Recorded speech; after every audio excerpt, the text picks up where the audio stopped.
Good evening, everybody, and welcome to Thursday Night Speedrunning here on the Nick RP stream. I hope you're all well. I hope you're all ready for another fantastic stream of the Metal Gear Duology. We weren't going to do it again, but I found out I was only 25 seconds off second place, so we're going to do it again. But first, this.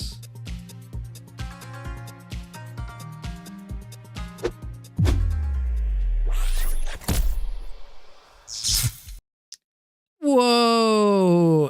Heyo! Heyo! So, hang on, let me switch to the front one so I can actually see what's going on. There we go.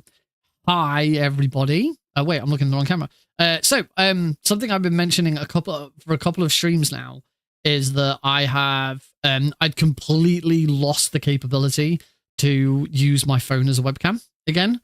And I finally figured out how to do it. It turns out that it's hidden behind some Windows settings. And when you when you go to the Microsoft website where it tells you how to access them, the menu option isn't there. But I found it eventually. So I managed to get it switched back on. So yeah, all these last couple of streams where I've been like, oh yeah, I've done so much stuff with the room and all of that stuff. Well, I can actually show it to you now. Here is the stream setup. Obviously, whoa, there's OBS, and we go into the void. Whoa, it's gonna screw stuff up. There's Heidi. Heidi's not going to turn around, but that's Heidi playing at her desk. There she's waving. That's her. That is her really nice. I am a little bit jealous of Heidi's desk because it's really nice. She's got a little light. And she's got a lava lamp. And she's got a little kitty headphones. You can just see kitty headphones at there they are waving. Look, there's all our video games. The Switch ones have fallen over, as you can see. Yeah, all our video games, and then lots of important files and stuff. Like my birth certificate's in there somewhere. Here is the emulator. Here is my other screen, because I have 3 screens.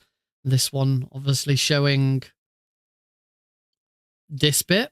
Oh, I just realised I haven't actually got I ain't got my chat open. I can't even see my chat. What if you guys are chatting to me right now? I mean, I know you're not because I'd see it on the stream, but yeah, there's OBS. No, sorry, that's not OBS, that's Twitch. YouTube underneath it. Sorry, I'm now just dashing trying to get chat in the right place. And events, this goes there, and pull that over to there, and scroll that. There we go. So now there's OBS, and there's my lovely chat. Look, showing all the broadcast updates that I've done. Yay! There's the door that sometimes opens and sometimes doesn't. It's not fully closed, so that I can actually get out. There's the lovely new acoustic paneling on the wall, and then the project over the weekend that I talked about was putting up the cubes. We've got 2 nice cubes there. There's nothing in them. They are completely empty at the moment. But they're there. But then the rest of the cubes, there's my PlayStation and my Mega Drive. Those should be on there, but I haven't moved them back yet. But then the whole of this wall is now covered in the rest of the cubes. And today I put some lighting up. I put some nice coloured lighting all the way around, so it's you can't see it. If I go up a little bit more, there you go. You can see that the lighting is also on the top. But yeah, it goes all the way underneath, and that I can control that as well. I have got that controlled through the stream. So if we get a raid, it'll flash red and yellow. If someone uses the go to an ad break, it'll flash red. And also I can also control it via Alexa. Alexa, turn the studio strip blue. Okay. There we go. Ooh, now it's all blue. That's pretty nice. Looks weird looks the way the light hits looks weird. Yeah, I finally got to show you properly what it all looks like. No bugs here to see it. Oh well, Heidi enjoyed it. Heidi's not even watching. Wow. Alexa, turn the studio strip purple. Hey, Rorschach. Cosmic's here, though. Last Thursday when I was driving home. I had a couple of miles to go. I looked up and saw a glowing orange object in the sky to the east. I don't know what that was. Alexa, turn the studio strip purple. Okay. There you go. It looks better purple. I pink is too. Actually, I don't know what it'll look like on camera. Alexa, turn the studio strip pink. Alexa, turn the studio strip pink. Okay. See, that just doesn't look right. That's more of a. That's a very, very light peachy pink, which doesn't really work. Alexa, turn the studio strip purple. Okay. Purple is the right color. Oh, Alexa, shut up. Tell her to shut up. I'm so bored. I have to ask her twice for everything at the moment. It's really pissing me off. Anyway, should we play some games? Let's mosey on back over here. Look how smooth that is. Just a swap from there you go. Swap from the phone. Swap from the phone over to back to the stream. It's technology. It's beautiful, absolutely beautiful. Alrighty, let's get on with the show. I did say on Tuesday that we were done with what we were with the Metal Gear Duology, and I'd gotten a time which was not great, but it was all right, and I was going to be settled with it for the time being. But then, after doing a little bit of looking on speedrun.com, discovered that the timing method on speedrun.com, even though the rules have been changed, the runs that are on there have not been updated with the new rulings.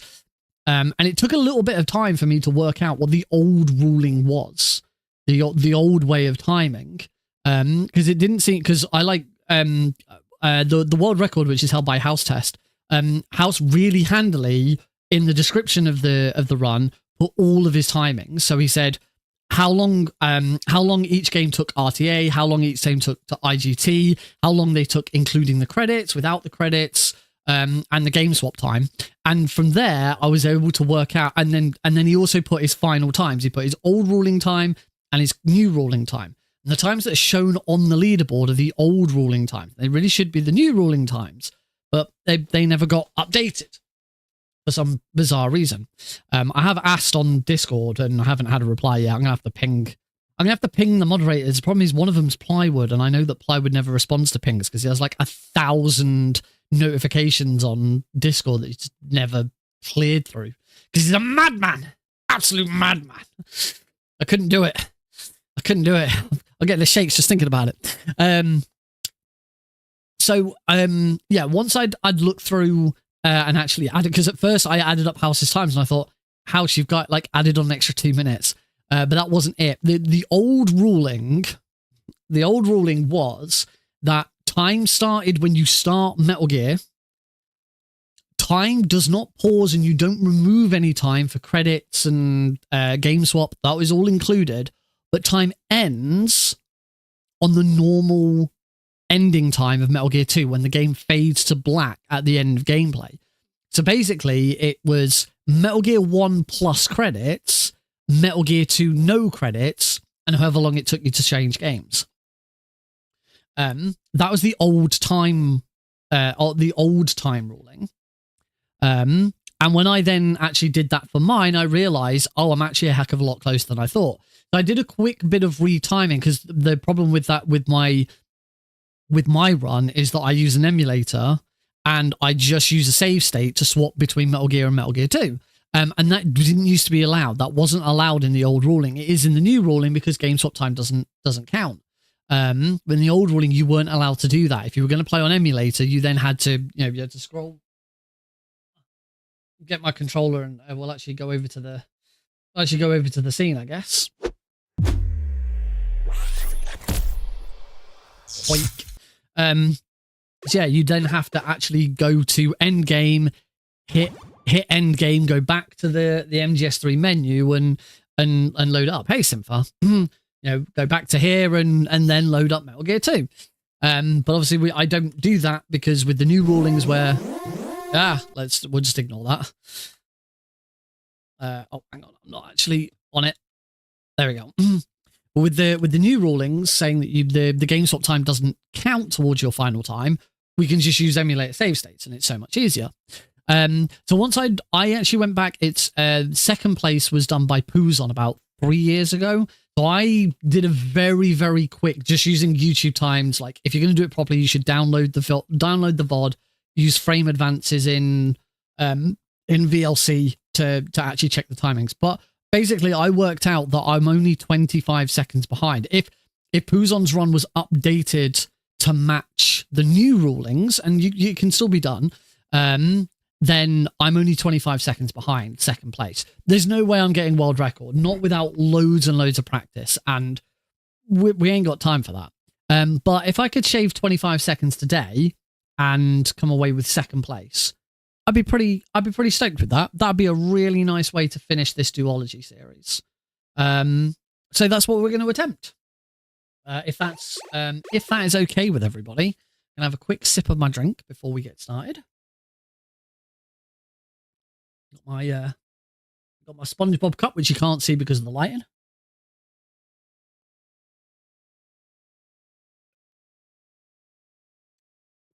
No time to speedrun. We have to speedrun. Absolutely. All right, let's do this. So, once again, for the third stream in a row, I promise that whatever happens, this will be the last stream of the duology. Next week, we will go... I want to do some more Metal Gear Solid 2, because that was the one game in the trilogy that really needed some practice. We'll do some other bits, and I am working on deciding when the actual 5-game run is going to be. We will get there. But here we go. In 3, 2, 1, go!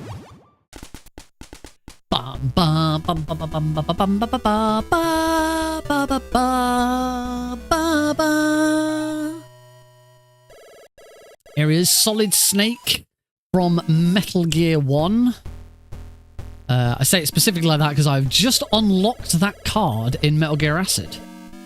Because that is the card you get when you complete the game. I just, yes, over, during my commutes into the office this week, I went back and carried on playing Metal Gear Acid 1. I completed it again. I think it's actually it's either the second or third time I've completed it. I'm not sure. It's been quite a while. The main thing with Metal Gear Acid is once you've played Acid 2, it's really difficult to go back to Acid 1. Acid 2 is such a step up. So yeah, I was pleased to beat Metal Gear Acid again. Oh, half a second behind. Reset. I'm kidding, of course. We've got plenty of time. Woo, woo. So we're going to go for our alert run through floor 2. Save this prisoner of war. We've got to save at least 15 prisoners of war altogether. Oh, damn it. I was not looking at that properly. Ding. All right, we'll try that again. So, the Metal Gear Duology. In 3, 2, 1, go! Bum ba bum ba ba bum ba ba bum bum ba ba ba ba ba ba. Here we go. Climbing over the fence. Alley up. So agile.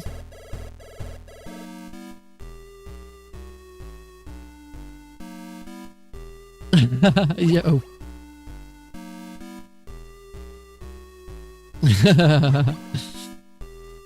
So that's 1 ration.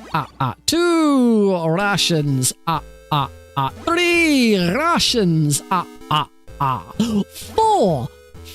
rations. 5 rations. That's 6 rations. Lost the will to live a little bit there, everyone. Hello, Blues. Welcome to the stream. You've only missed 1 false start. Didn't get shot, though. That was nice. The fuck is that? What, me going and saying what? It's the Count from Sesame Street.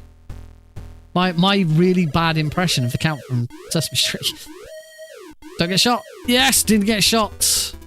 Nice. Yeah,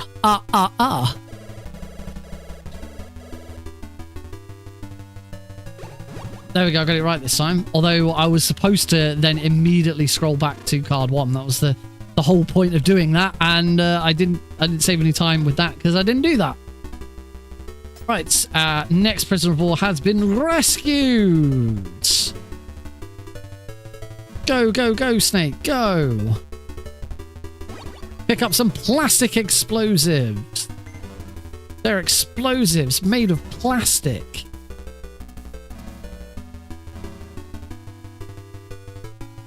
Oh, I got shot.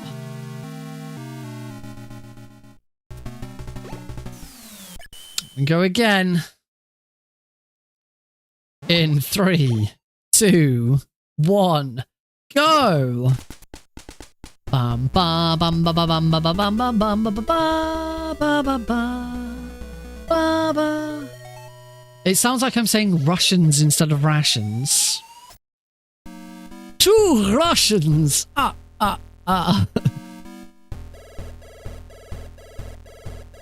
Remember, no Russian. Oh no. Run away. All right. 1 ration. 2 rations. 3 rations. 4 rations. 5 rations. And finally 6 rations. Da-da-da-da. We did it, everybody.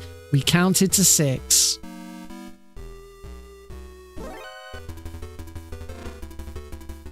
And we got a gold split. It's been worth resetting twice. It's a gold split, the first split. Woo, woo, woo. And then walk into the door. Oh, wrong way. There we go. Save the prisoner wars first. And then walk into that one.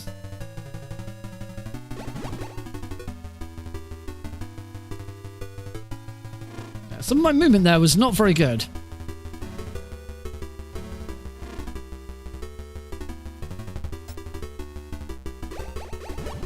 Okay, we're just going to do that this time because I was definitely going to die if I did not.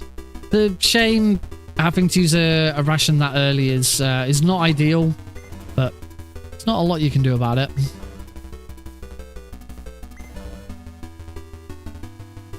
I will almost certainly have to grab another ration from the... Oh, I've just got shot there as well. That's nasty. Yeah, I'm definitely going to have to grab a spare ration from the truck. Get inside before I get shot. That's nice. Ideally, we don't want to get shot. We want to take damage from the enemies instead. Back to card 1. Punch that so that we don't take quite as much damage. You take 3 times as much damage from being shot than you do just by touching one of the enemies. Is this live? No, this is a pre-recording. I just anticipated that someone would say that at this exact moment. I'm that good. I'm just that good. Hey, Johnny. Yes, this is live. I don't know why I then felt the need to go back and actually tell the truth. I think it was pretty obvious at that point. Oh, back to card 2. A lot of card swapping. It's an Eli. It's one of them big Elis. He's getting bigger. Getting bigger every day. Shut up in there, William. Alright, we can make our way back. Oh, that ration was awful. You want to finish this room on relatively low health, because the very next thing we're going to do is go and rescue our next prisoner of war and rank up. President Eli, indeed. Yeah, Trump keeps talking like he's won. Now, we all know that Eli got to 270 before he did. Right, pop in here. We'll get our next prisoner of war. Get a rank up. Which is mandatory, both for the game and the speedrun. We must... Shut up in there, will ya? There it is. Hey, Johnny. Ow, shot again. Oh, I think I got shot. Oh, I'm just getting shot. Can everyone stop getting shot? Take him away. And we're going to meet up with a very important character. This is Grey Fox, the cyborg ninja from Metal Gear Solid. Right there. That was him. Here's Shotmaker. We are going to completely ignore Shotmaker. We're going to go and grab our stuff. Get rid of this tracker. I can't remember what happens if you don't get rid of the tracker. Grab card 3. And we want 5 lots of this ammo. The ammo respawns every time you re-enter the room. So that's 2. 3, 4, greyish fox. Yeah, it's sort of light blue fox. Take some damage there. Hopefully, if I do that right, oh, I couldn't get past him without getting hit again. And now we go for a lovely little jog around a maze. I say maze, it's not really a maze. It's just, it's fox. It can't be. Another one there. Oh, Snake, it can.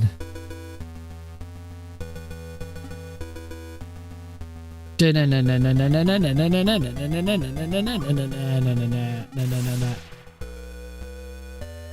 we're gonna, the whole purpose of going around that big labyrinth was just to grab the bomb blast suit. That was it. No reason other than grabbing the bomb blast suit. The stupid bomb blast suit, which is used for one screen.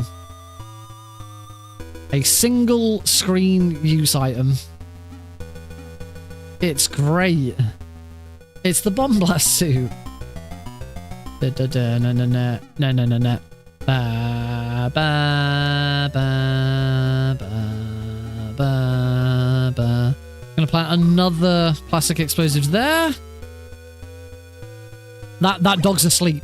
The plastic explosive. It says explosives. It's like explodes in a puff of sleep powder. Probably. Ah, stupid dogs. Right, let's get out of here. In we go. And we're going to go up and say hello to the next boss. And it will be a hello once again. This is the wonderful thing. One of the things I love about the Metal Gear speedrun is we just completely ignore the bosses. Bosses are, you know, bosses are optional in this game.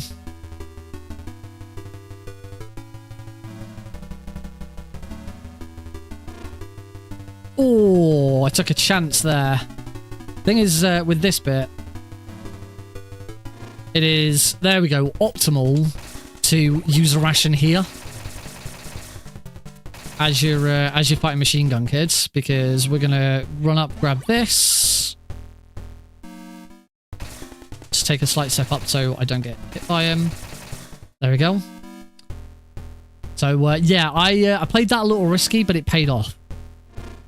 Good little bit of time. We're going to go our next prisoner of war. Take a right. We're going to get spotted by the laser. Oh, and immediately get shot as I move onto this screen. Oh, and again. God, these guards are horrible. And we can now head up to the roof. Here on the roof, we are going to need... I say here on the roof, not on the roof yet. Grenade launcher and the bomb blast suit. It's very windy on this roof. And that's it. That's the bomb blast suit. Protects us from the wind. That's it. We've used the bomb blast suit to... I mean, the bomb blast suit does protect you from some damage.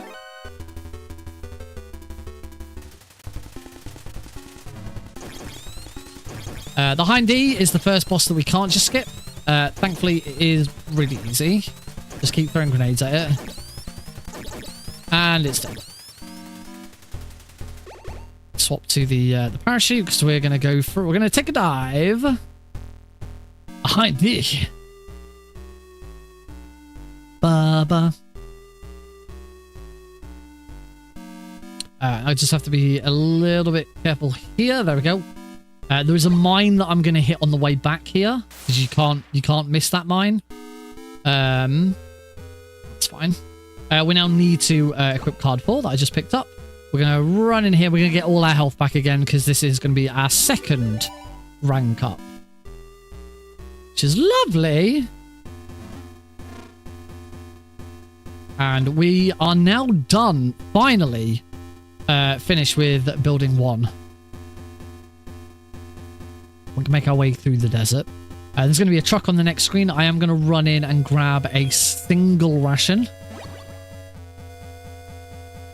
I can never get out of that truck very well. Oh, I got shot by a missile.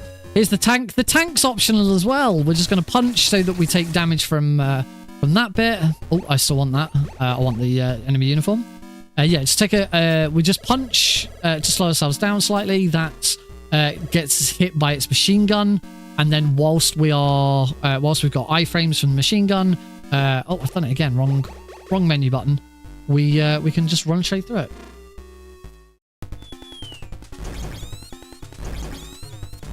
And we just kill the bulldozer there. I nearly walked into it. That was a little sketchy. Card 2. What is about moving from card 4 to card 2 being just one left move? I always remember it perfectly for this. Oh, it's Heidi.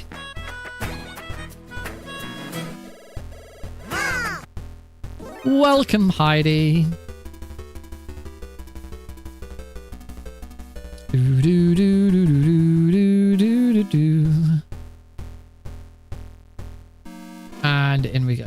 Lovely. We're now going to go up to Hell Roof. So I lost a bit of time there. Where I lost that time from. On to Hell Roof, we immediately take a mandatory alert. And we are now just going to have to run through the roof on this alert whilst all these guards come. There's going to be... I think that was the only... pretty sure that was the only prisoner of war I had to rescue.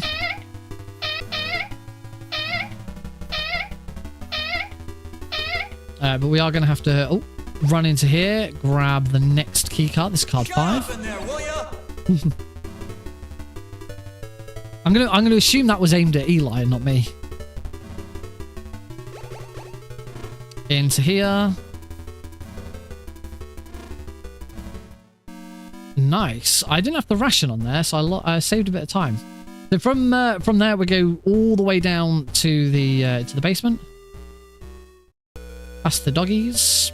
Rescue our next prisoner of war. And the next room we go into is going to be filled with gas. So I'm going to have to, as soon as I go in, immediately swap to my ration. And now swap to card 1. Might have to use that. I might have to use that other ration.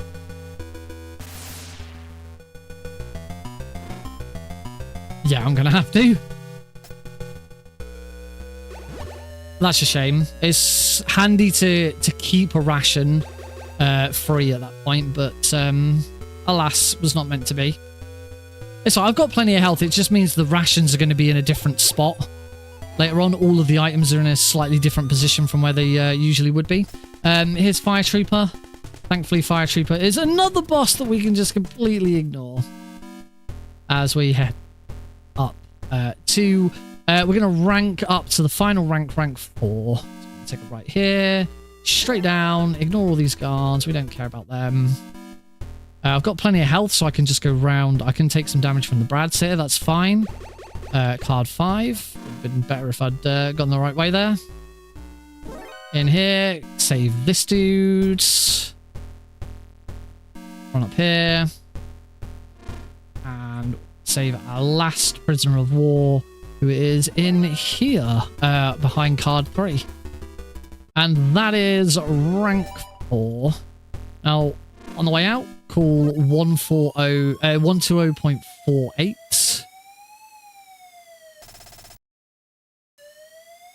us Jennifer's number. Jennifer will only talk to us, will only help us out if we are rank 4. And she has now placed this handy-dandy rocket launcher in here for us. We'll be gaining her assistance one more time before the end of the run. But now that we've got this great rocket launcher, we could do with some ammo for it. And we don't have any ammo. Oh, that guy fell asleep. So we're going to cheat to get some ammo. The game has a helpful, if you die too many times, we're going to help you out. Which is this bit here. This is the death abuse. So after five deaths without a checkpoint, the game takes pity on you, gives you 24 rations, which you normally wouldn't be able to pick up. You can only carry 6 normally. And also gives you max ammo for every weapon that you have. So there we go. Oh, I just got... Okay, luckily we're right at the checkpoint, so that death wasn't too big of an issue, but it was still not very good. Slight time loss. Kill the Brads. The Brads can only be killed with rocket launchers because they're actually androids, if I remember correctly. And here, kill that guy. Kill that guy. That guy. We're gonna call Jennifer again. She's gonna open this door. And she'll only do this if we're rank 4. Grab the compass, which we need to get through the desert. Oh, that didn't kill that guy. We now need card. Oh, card 5 again. Oh, no, sorry, it was card 2. Now I need to swap to card 5. I'm going to go back to the elevator I did the death abuse from. Try not to get killed. Cool, still ahead just. And here we're just going to go down 1 floor.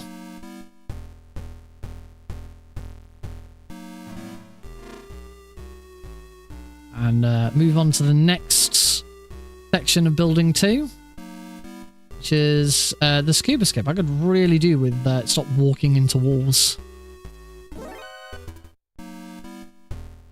So as you can see, Snake just like dies if he goes in deep water.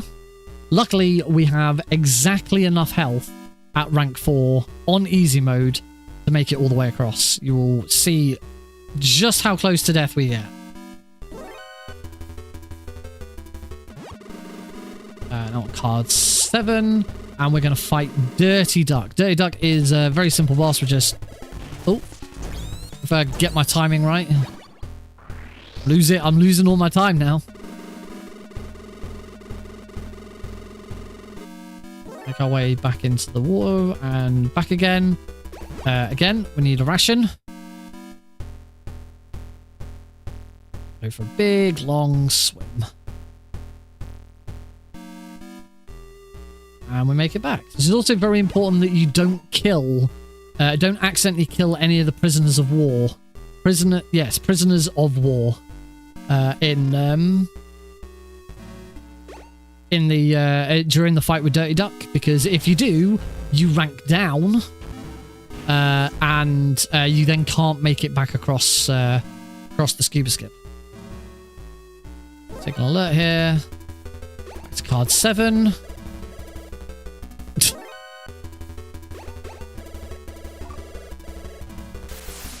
I'll take your word for it.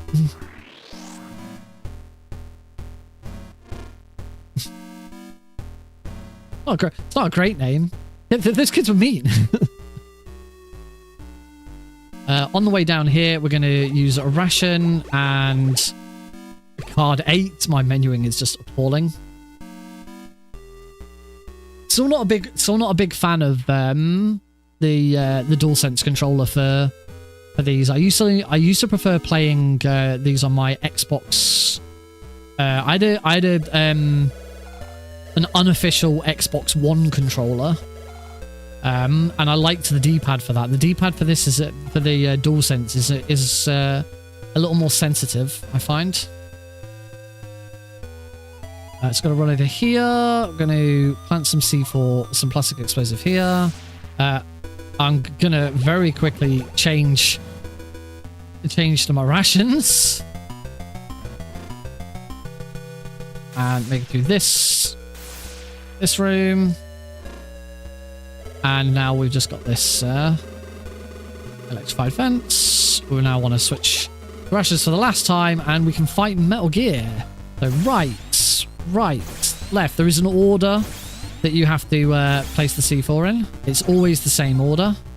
Right, left, left, right, right, left, right, left, right, right.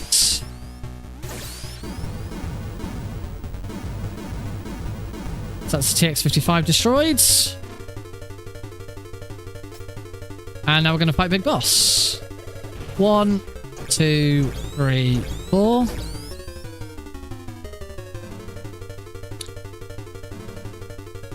Wow, this is going to be a time save of less than a second. Because of that one extra death.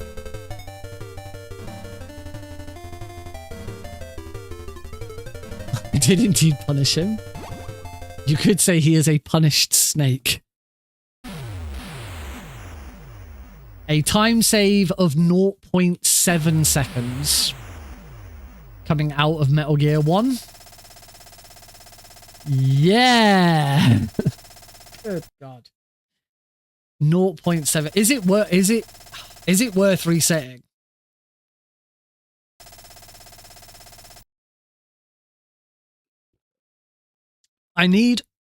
Across both games, I need to save at least 25 seconds to hit second place. Knowing at one point in that run, I had half of that done. I was 12.5 seconds ahead at one point. I was halfway there. And then I lost it all.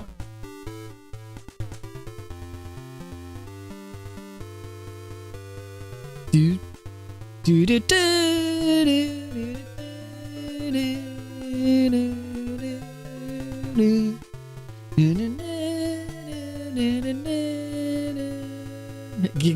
do. I mean, that's what I'm trying to get good. Gives me a chance to look over at Heidi's computer. Heidi is currently in a game of all random, all mid in League of Legends. She is playing as Tom Kench. He has unbenched the Kench. They're about to take the first turret. Can't tell if their first turret is already gone. This is unusual, by the way. Me streaming and Heidi being in here playing games. It's like the first time in I can't remember how long Heidi hasn't been out in an evening. Except for last night.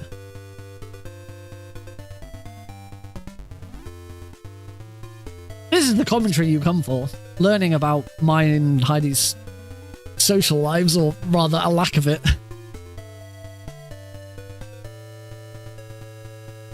Heidi's worried that she's forgotten something. Are you watching Alex on the baby monitor? We have a baby, you know. It's time to duel. He's good. Right. Get ready to hit that timer. Someday we will meet again. There we go. All right. And we swapped straight on over to Metal Gear 2 in 3, 2, 1, go.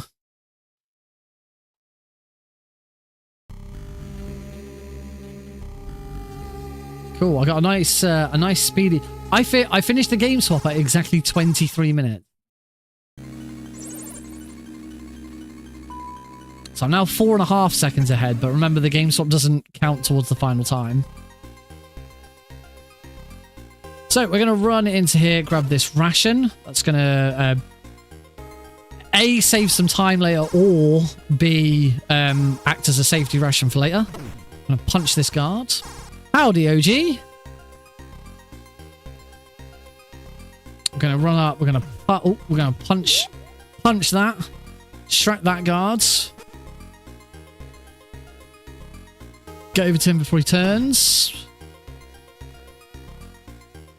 Crawl through this little gap in the fence. Not a great security system if they've got loads of gaps in their fences, is it? Not exactly doing a good job of deterring intruders, are they? And we'll get under here, crawl through here, and into the vents.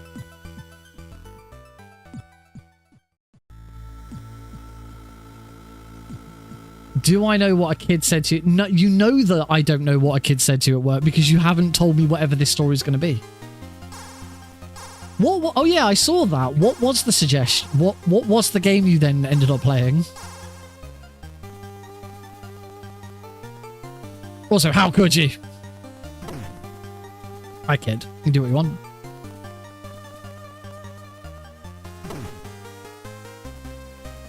One, two. Just wait a second for that, guards. Miss, you look ill. Oh yeah, of course, because we then said that as of today, the Castlevania collection is now free on the Epic Game Store. I'm gonna punch the elevator there to get it moving a bit quicker. Then that guard's gonna what was that noise? Crawl into the elevator and up to the 3rd floor. We want to go up to those items. Oh, helps to go the right way, doesn't it? I'm going to go this way. Probably don't need to punch this guard now. No, I don't.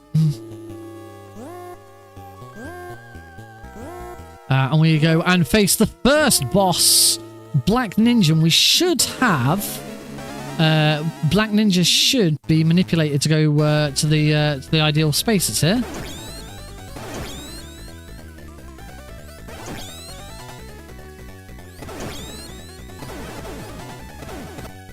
Yep, that is a well manipulated Black Ninja.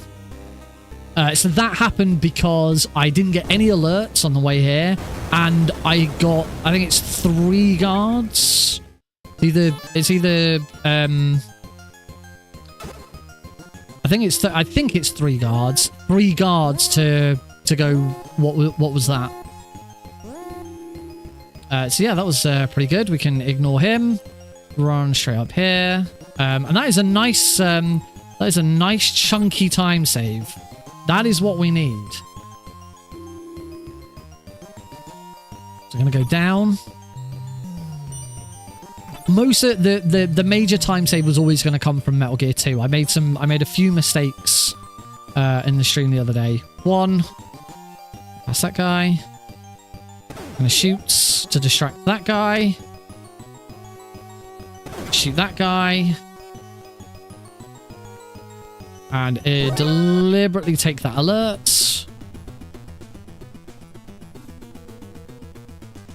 We deliberately take an alert there because it changes the starting position of the Green Beret guards. Instead of starting in this room, he starts there. He's already moving on to the next screen, and we can just follow him straight on. We go into the Green Beret section, everyone's favorite part of the run, where we listen to this 10-second looping piece of music over and over again whilst waiting for this guard to get a fucking move on. Said a naughty word. It's worth it because of this effing guard. Such language. That is a very good question. What is going to happen to the goat? I don't think anyone will understand why we have a goat. A goat sound effect anymore. I think that's I actually genuinely believe that's the first time it's been redeemed.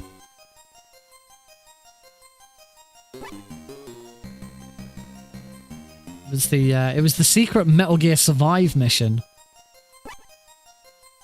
In Metal Gear Survive, there is a section where you find the wreckage of Sahelanthropus, Metal Gear Sahelanthropus, and you have to protect it from waves of zombies. I can't remember what they're called. They have a specific name in Metal Gear Survive. You have to protect them, and there's a couple of goats in that area as well. And the challenge, you don't have to do it, but the challenge is to try and protect the goats as well. So we started using the what's going to happen to the goat? Liquid! Oh, hi, Deagle. Snake, did you like my sunglasses? Oh, you point a weapon at your own brother? Welcome, Deagle. I always appreciate the effort you put into yours. Wanderers, that's it. Thanks, Blues.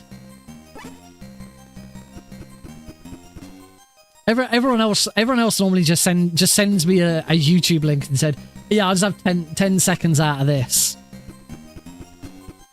Start it around here, it'll be good. You went out of your way to make something. Talked about how you nearly couldn't stream this. Why couldn't I nearly stream this week? I don't remember saying that. I can always stream. Bed. Oh yeah. I don't think I mentioned this on Tuesday. Yeah, on Sunday evening, wasn't it? Pretty sure it was Sunday evening. Saturday. Oh yeah, of course it was Saturday. I then fixed it on Sunday. Yeah, on Saturday evening, mine and Heidi's bed broke. Collapsed underneath us. And I wish I could say that it was because of the reason you're all thinking of, but it absolutely wasn't. We had literally just finished watching something on TV and had like both turned over to start going to sleep, and the bed collapsed. That was how it happened. It was not the, as I say, what you're all thinking. 1, 2, 3. Have I got them all? No, that's only 3. Come on, where's the others? 4, 5. There we go.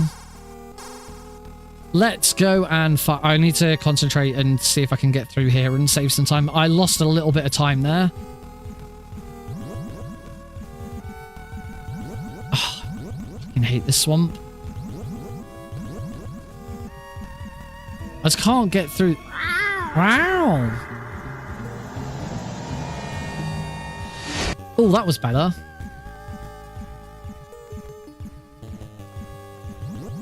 What?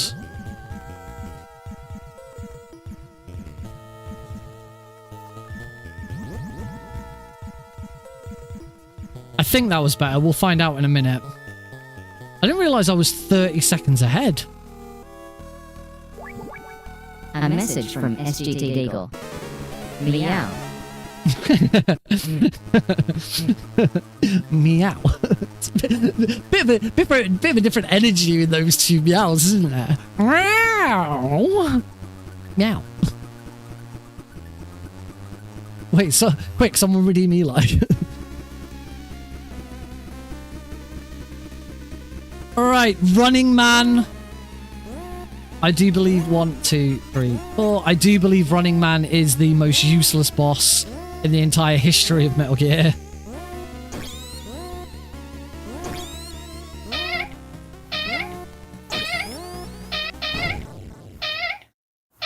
I'm gonna lose some time here. That was not great. I think. Oh. Alright. I didn't lose time. I'll say very, very different styles of meow. I mean, Eli doesn't really meow. Eli just makes a noise. He screeches. Right, let's just let me concentrate on trying to get back through this blasted swamp.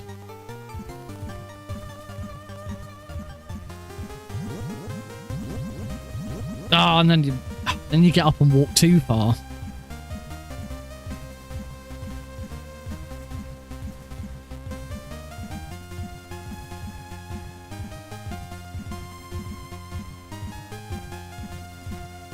Oh, that was a much better return journey. It's card 3. That's pretty sweet, actually. That return journey. Pleased with that. let's go and get the Stinger missile launcher. Not this. Okay. Anyway, I managed to fix the bed on the on the Saturday night after we broke the bed. We slept on the bed behind me in here instead. Luckily, I managed to fix it on the Sunday. So we didn't have to. Otherwise, we'd have been sleeping in here, and I wouldn't have been able to stream because Heidi goes to bed a lot earlier than I do. It would not have been fair to stream while she was asleep. Not really the kind of thing you want to do a stream. I suppose I could have done the stream just with my webcam turned off, but then I probably wouldn't have been able to talk because I'd have disturbed her as well. I did manage to avoid drowning. Oh, the maze.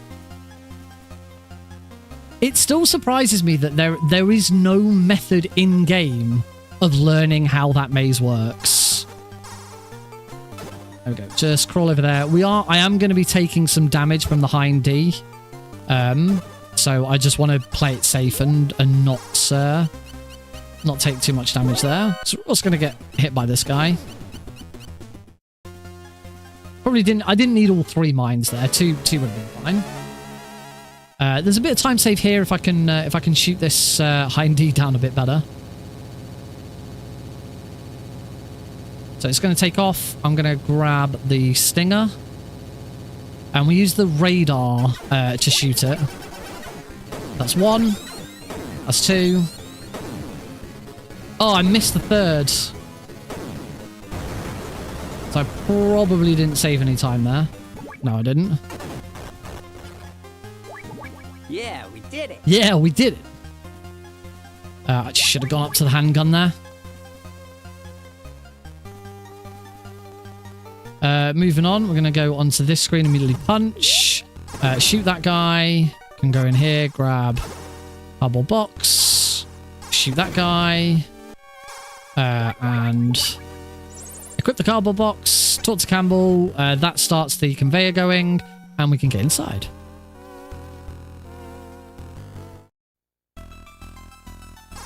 Gonna answer the call from Holly. Immediately switch to card 3. Punch this guy. Grab this ration because we need that ration for later.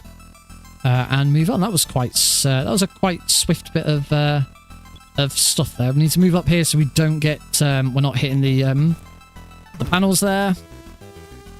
Punch this guy. And we're going to make our way over to the middle elevator. And this is where we are getting close to where some of the time save in this run's going to come from. Because I made some mistakes in this next section of the game. I can't remember if I went to the wrong floor or if that was the first run of Tuesday evening. I remember getting caught up in the rapids. Now we are. Oh, not that one. That one. We're gonna grab some plastic explosives. Going to swap to card 1 and those plastic explosives that I just picked up. Go in here and we're going to meet up with Holly. Here is Holly. Another gold split. That's nice. 31 seconds. We are currently on 2nd place timing.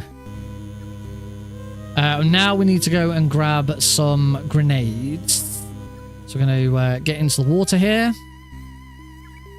Swim all the way down here. I can't remember if it was this at this point or whether it was the next one where I missed coming up this channel.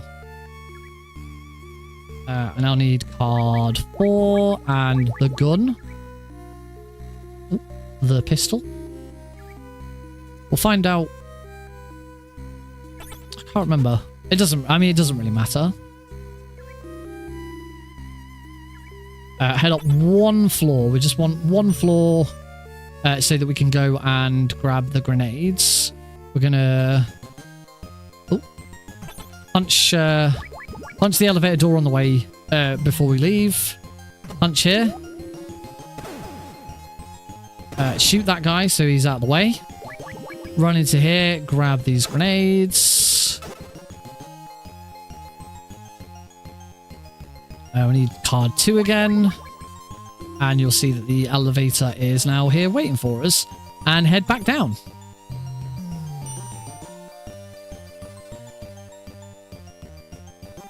Swap back to card 4 again. It wouldn't be until Metal Gear Solid 1 where Kojima finally realized, you know what, why don't we just give them one key card that opens every door?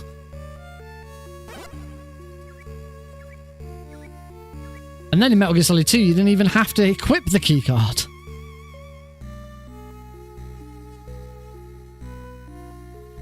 Oh, that was a bit of funky movement there, but we did it. We got through. So now we are going to head back up to the central room. I do need some grenades, but we'll equip those in a second because we're going to run round to the center. And when we get in the next elevator, it goes all the way up to the I want to say 20th floor. This one, pretty sure it's the 20th floor.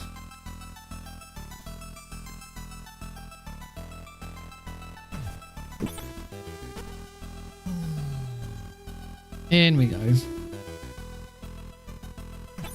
So up to the 20th floor, and we're going to fight our next boss, Red Blaster.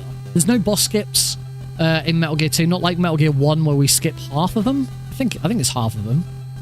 We skip Shotmaker, Machine Gun Kid, Flame Trooper, and the tank. We have to kill Bulldozer, Hindy, Metal Gear, and Big Boss. I think it is 4 for 4. Alright, so next boss, Red Blaster. That's where we find out whether I'm nicely ahead on time or not. Here he comes. Hopping across the top there. We're going to immediately throw a grenade at him. Oh, he moved. Moved a lot quicker than I was expecting, huh?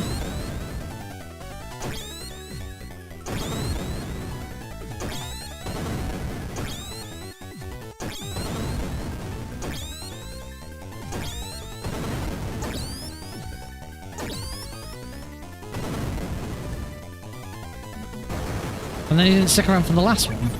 Okay, nicely ahead on time there. We now need to swap to this ration and plastic explosives. We come up to the big RNG moment of the run. Pigeon. My pigeons have been really good lately. I actually had the best RNG in my first run on Tuesday's stream, where the pigeon was just right here on the floor. Looks like I'm not being so lucky this time. He's still on the floor, though. That's good. It's better if he's on the floor and not flying and we have to wait for him.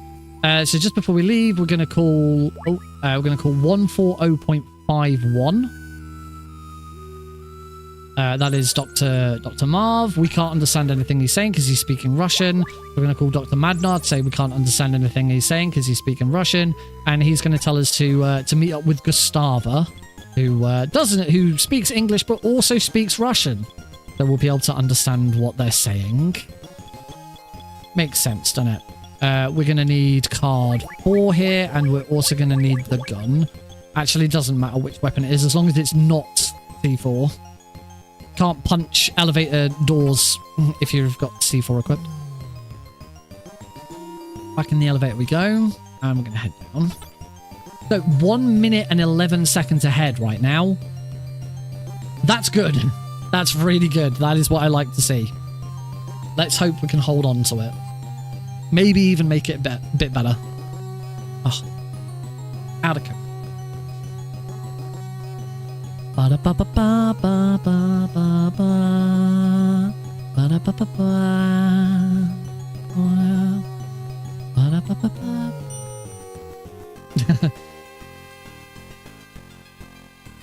Something about speaking French. My French is very rusty.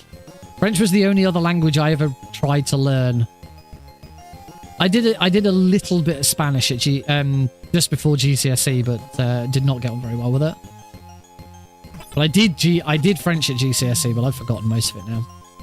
Right, I think this is also where there might have been some time loss. So we're going to go back down to B1.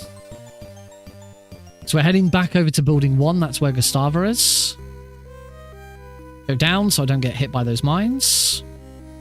Go all the way down here. As I can't remember if it was this journey or the previous journey where I missed that trench. I think it was the previous, because I don't think I'm going through there again now. I think I'm done with them. I think that's the last time we used the trench there. So I think that was it. Omelette du fromage. I have the best story about omelette du fromage.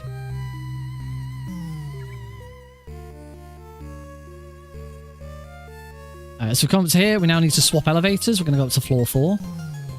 I just want to get past the first bit of floor 4, and then I'll tell you the story about omelette du fromage. Do you speak baguette?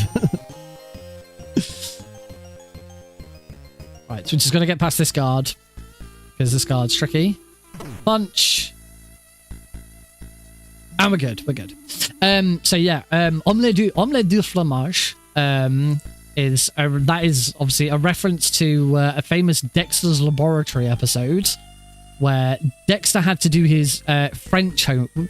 Dexter forgot to do his French homework, and the only French phrase he could think of to say was omelette du fromage, and he got asked in his lesson what something. Oh, and I think he accidentally like made it so that omelette du fromage was the only thing he could say or something like that. But it just so happened that it was the correct answer to the question in his French class. That was nice. That was a guess. I didn't even look at the radar. That was a complete guess. All right, so luckily we got through that okay. We just got to wait for... Oh, she's already on the move. And we go straight in. Beautiful. That was really nice. Omelette au fromage is the correct sentence. Oh, right. Oh, is that to say omelette au fromage is what he should have said, but throughout the episode he says omelette du fromage. Anyway, that's the joke of the episode.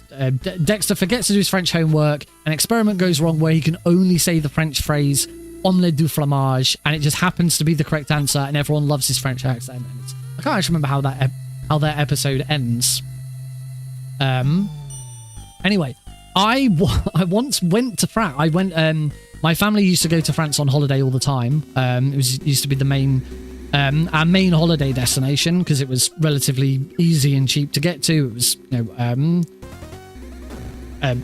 it was foreign, and it meant me and my brother got to learn French and see a different country. Yeah, all that good stuff. What we used to go on caravan holidays, so it used to be all self-catered. And so like one of the first days we get there, we go to the supermarket and we buy a box of cereal to last us. And this was back when you used to get free you don't anymore. You really, really don't. You used to get toys and shit in cereal. Anyone else remember getting toys and stuff in their cereal? We got this French, some French Kellogg's. It must have been Frosties or Cocoa Pops or something. I don't know. And it had a DVD in it because sometimes you'd get DVDs of like, a couple of episodes or something. And it included, in French, obviously, because it was a French DVD, included some episodes of Dexter's Laboratory, including the omelette du fromage episode, where Dexter has forgotten to do his French homework and doesn't know how to speak French. Except the episode is in French because it was a French copy. The episode doesn't make sense. That episode works perfectly in any language except French.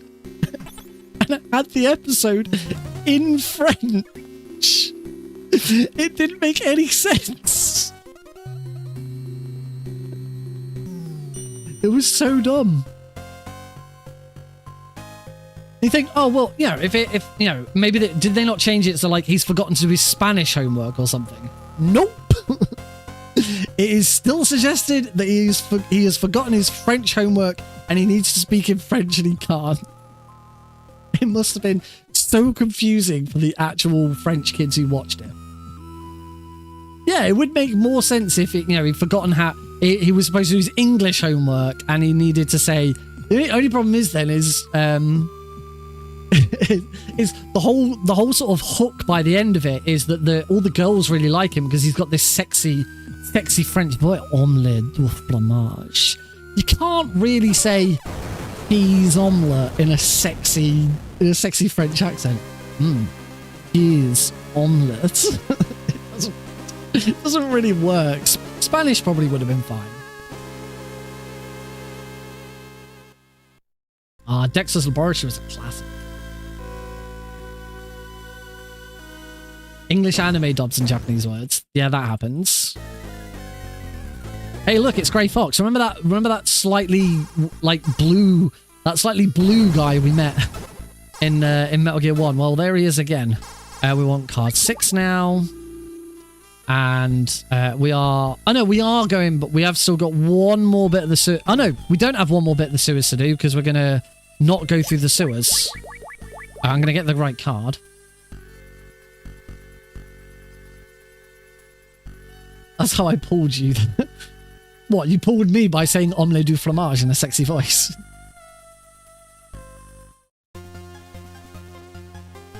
I mean, yeah, really gets. Now I said it in an English sexy voice. He's omelette. Oh, have me. I'm yours.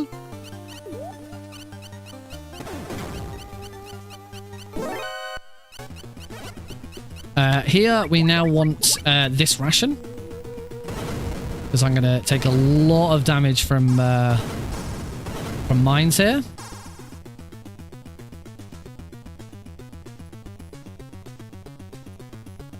Because we are running all the way back to the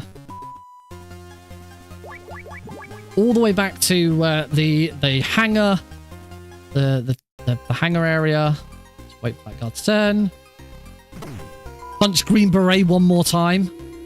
It's beautiful. We just get one more chance to punch Green Beret. Like, fuck you, Green Beret.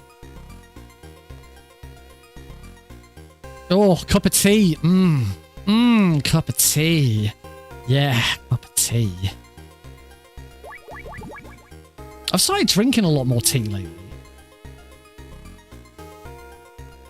We bought some tea bags ahead of Alex's birthday party because we were having, both sets of parents were coming over and all of that. And since then, I've been drinking a lot more tea. I don't know why I make note of that.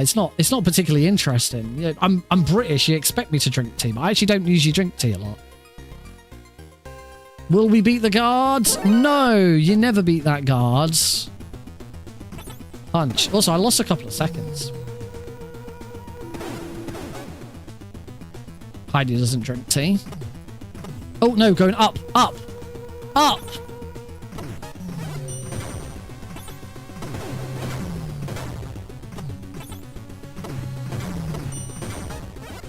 That was funky. Might have lost a little bit of time there. All right, floor 4. Same punch again, and get past the laser grids. Yeah, we're good. What do you drink?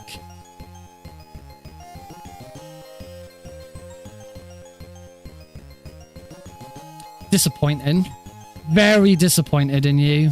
The line was not tea from Thor Ragnarok, but you ruined it by saying coffee.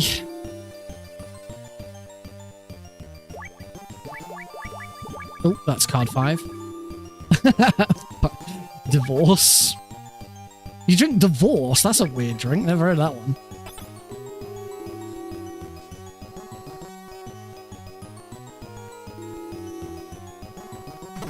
Oh.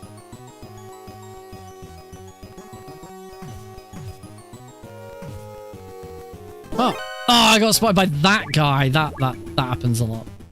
This is because I'm not actually looking at the radar to see which ones are the guys.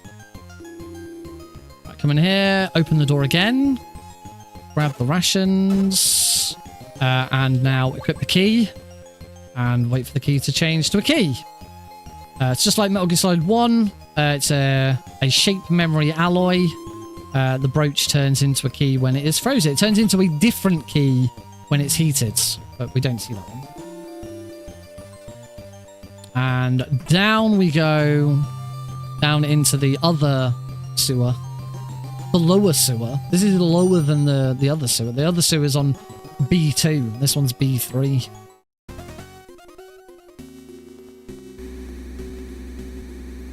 Past these big machines again.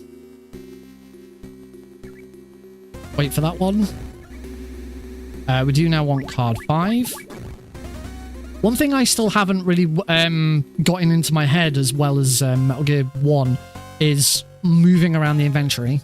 So a very good way of saving some time is knowing before you go into your inventory where you're moving to. I've never quite got my head around it in Metal Gear 2. Metal Gear 1 I'm pretty good at. We are indeed very excited for Delta. Can't wait to shoot them geckos.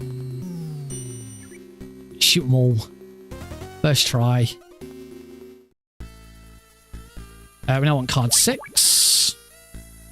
It would be nice if we got a release date. We still don't actually know when Delta's coming out yet. I'm pretty sure they said it was going to be 2024 though. Oh, that's going to be a slight time loss because I'm going to get another one there. It just stopped Snake momentarily. We'll get another one here. We'll get another one on every screen. So just a slight time loss. We'll get another one here. Luckily we don't get one here because... Oh, that would have been easier to go the other way. And going up. So we now have the 4 horsemen fight. 1, 2, 3. 1, 2, 3. 1, 2, 3. 1, 2, 3. Let's stand about here. So all we're going to do with this fight is the 4 horsemen are going to keep dropping down. I'll get my Christmas present. I still haven't got last year's Christmas present. So the 4 horsemen are all going to drop down. All I'm going to do is run around in circles after the first 2 move. I take a little bit of damage myself, but that's fine. And the last one... Okay, I lost a bit of time there, actually. That wasn't... Oh, yeah. Of course I lost time. I kept getting alerts. Oh. I got an alert. That's weird. That doesn't usually happen. Not sure why I've got an alert there, but oh well. Did anything wrong, did I? No, card 7. Just don't usually get an alert from there. Maybe I needed to wait. Usually I walk out of the elevator the wrong way. Head up this elevator instead. There's another long elevator. I do want to swap to the plastic explosives. Yeah, anyway, my Christmas present from Heidi last year was the Metal Gear Solid board game, which still hasn't been released. She got it on pre-order. It was supposed to be out April originally, and it's just been delayed and delayed and delayed. Yeah, first it was going to be April, then it was going to be July, then it was August, then it was October, and now we still don't know when it's going to be released. I'm still waiting. That was a huge success. I hope it is a huge success. It almost certainly will be a huge success. It'd be interesting to see what they do with remaking other games in the series. Once they've remade Delta, I would have thought... It seems like they're going for it chronologically, which is dumb. So the problem is after Delta, there's no point in remaking Ground Zeroes and Phantom Pain. None whatsoever. Which means the next thing to do is to either remake Metal Gear, which I don't think Metal Gear should be remade in Delta style. I think it should still be a 2D top-down game just with, you know, lots of bells and whistles on it. But then after that, the next game to remake would be Metal Gear Solid 1. And that needs a much bigger overhaul than what they're doing with Delta. Delta is going to remain very, very faithful to Metal Gear Solid 3. And you can't do that with Metal Gear Solid 1. Metal Gear Solid 1 will need a massive overhaul. If you just make it faithful, you get Twin Snakes again, and Twin Snakes had problems. I'm getting a blast suit for when it's windy. I'd like that. Nearly there. One more rotation.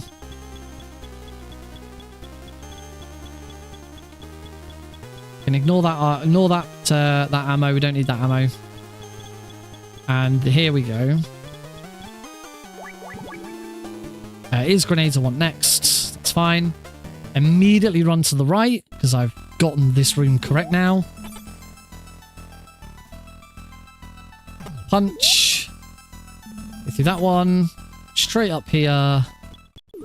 And punch that guy. Wonderful. We now want Snake's cigarettes. We're just going to wait for Snake to start taking a puff, and that tells us that the wind is in the right... Speaking of it being windy, the wind's in the right place for the paraglider. There we go. But yeah, I'm still...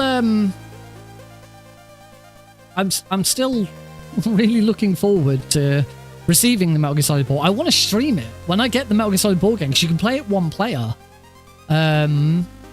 I do want to try. I don't know how I'll do a stream. I'll have to clear my desk and do something.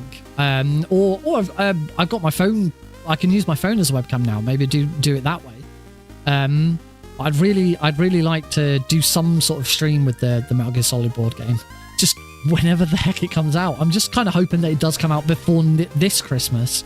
Look, Heidi keeps threatening that my Christmas present this year is going to be it because it will arrive and she'll hold on to it. Which doesn't seem very fair. Card 7. Lost a little bit more time here. There's probably some time saved here with Jungle Evil. But Jungle Evil is a bit random. So we'll see what happens. So, yeah, I'm a little disappointed that I've lost like 15, 16 seconds about this run so far.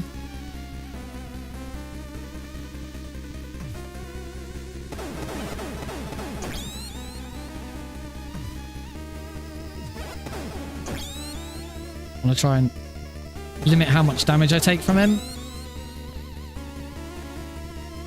Oh, he ducked back down again. Bugger. Tends to happen if you get too close to him. He's moved on to the right screen. He's still on the right screen. It's bad RNG.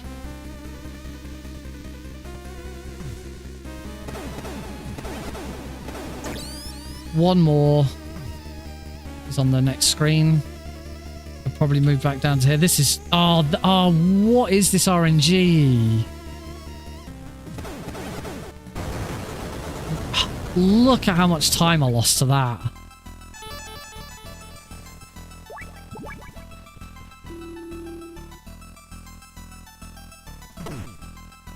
That was not ideal at all. I mean, I'm still... Oh. Now swap to card 6. I'm still ahead. I'm still on track for second place, but this should have been so much better.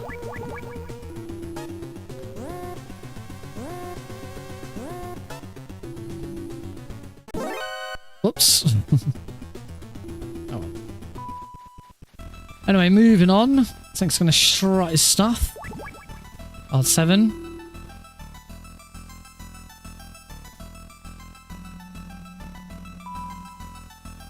Still need one more chocolate ration. Oh, that was stupid. That was not what I was intending to do there. Grab some grenades. Oh, I didn't grab the spare grenades in Jungle Evil's fight.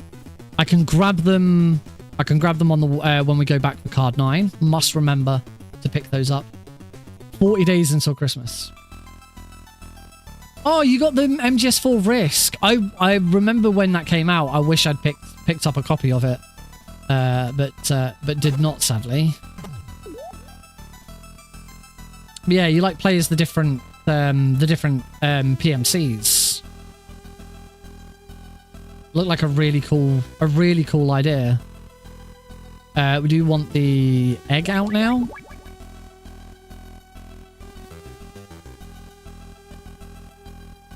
So here we just got to wait for the egg to hatch.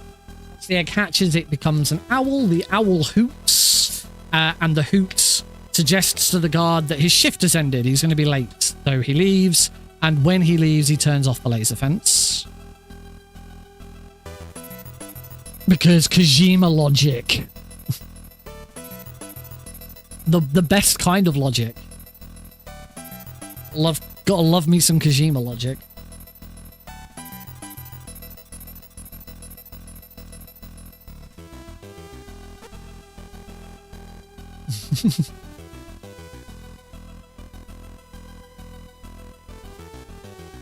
That should be the description for the egg. When you pick the egg up, it should say nothing about it being an egg. It should just say, this is a Hideo Kojima game.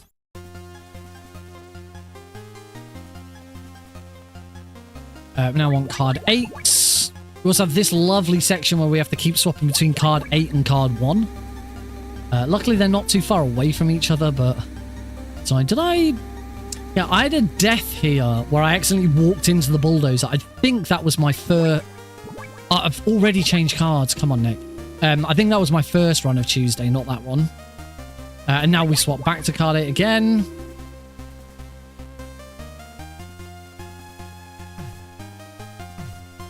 Oh, wow. Okay, we just... That's terrible. Head down. And we are going to face Night Fright. I can only feel like I'm losing more time. Night Fright is a very easy boss to fight. We're going to go and stand in one spot and just chuck grenades. That spot is here.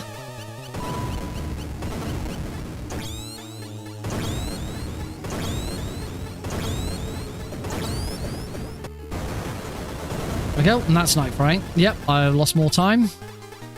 We now want the chocolate rations. The chocolate in these rations dissolves the acid. As soon as we've dissolved the third block of acid, that triggers card 9 to be revealed. And we now have to go all the way back to Jungle Evil's room to collect it.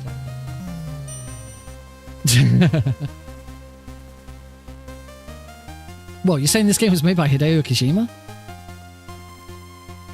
I had no idea. It's not mentioned that much in these games. It's more like by the time you get to Metal Gear Solid... Well, Metal Gear Solid 5 is probably the most egregious example of it. Like, still weird how in Metal Gear Solid 5, there's credits at the start of every single mission.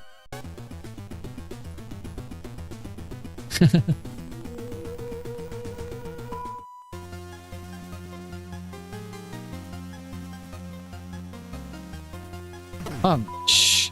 Punch. I must remember to grab the grenades in Jungle Evil's room. 16, I think 16 would be enough. But that's cutting it fine. They're right here. So not a huge time loss to grab them. But a time loss nonetheless. They do, because then you get told, like, you get told what characters are then going to be in that mission. It was a very weird design choice, but a completely Hideo Kojima design choice. Exactly the type of thing that Kojima would do. It doesn't matter that I took an alert there. That alert loses me no time. As long as I get through there without being... It's only... If you get spotted by a camera or a security system, the alert doesn't slow you down. You lose no time for it. It's only if you get spotted by a guard that alerts slow you down in this game. Because you get the exclamation mark and Snake pauses for a second when it happens. which doesn't happen in Metal Gear. Doesn't happen in Metal Gear 1. Now I've got this guard to beat. Oh, I was never going to beat him, was I? It's card 8. Let's ignore all of these guys.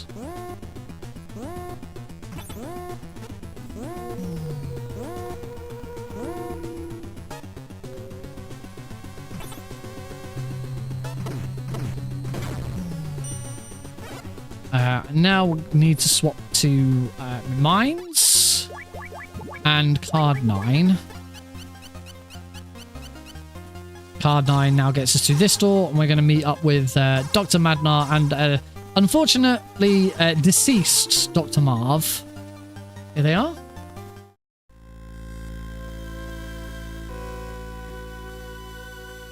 It's designed to look like 24. What is in the TV series 24?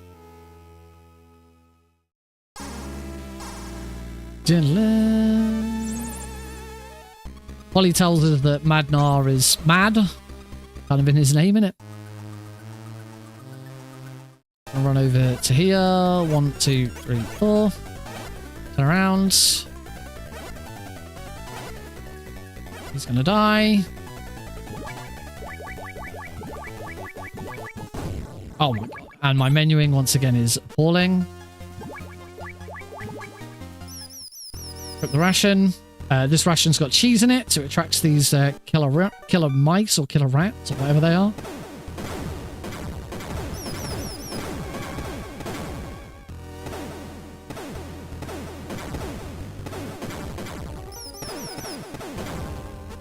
And now we can safely go through and grab the MSX cartridge. Grab the MSX cartridge. I want grenades and card 4. This next section. Because now we are going to go and fight Metal Gear. They are hamsters. Giant killer hamsters. Because Dr. Marv was also pretty mad. You must do this snack for my daughter.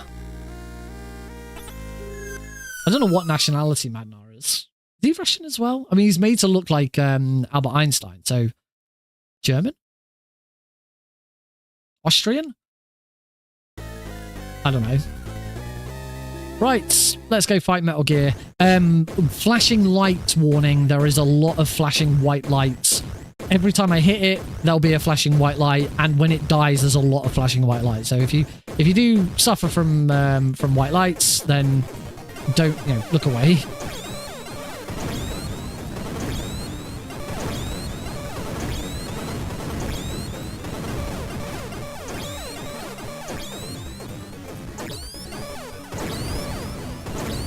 There we go. That's Metal Gear. That was actually probably the cleanest Metal Gear fight I've had in a while.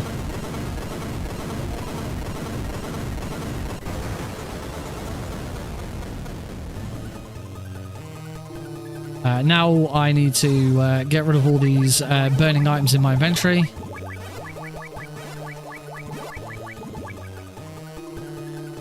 Yep, saved a little bit of time on that. Now the Grey Fox fight. We're in a minefield, so we just run around until he's dead. We don't try and fist fight him. We just let him take damage from the mines. We run through them. We've got more health than he has. Very straightforwards. Go and grab the MSX cartridge that he took from us.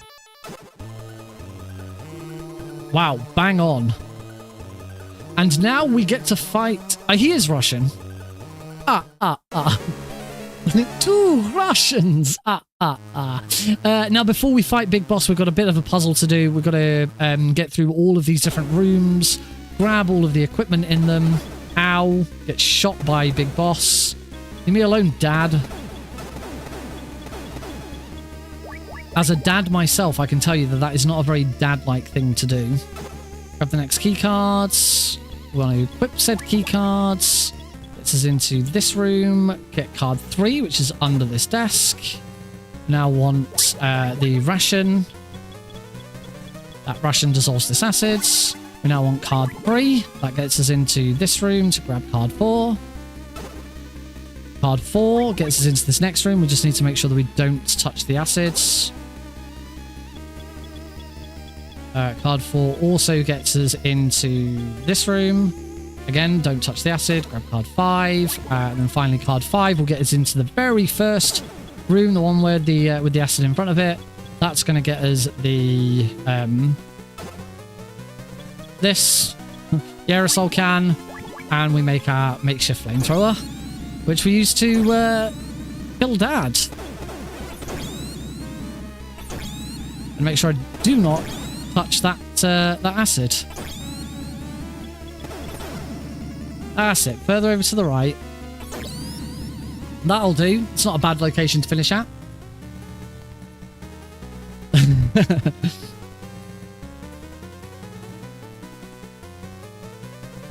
That's interesting, because he's at the edge of the screen, he isn't moving around, he's just sort of stood still. And that is Big Boss. That's should be a little bit of a time save there. Yeah, only a little bit.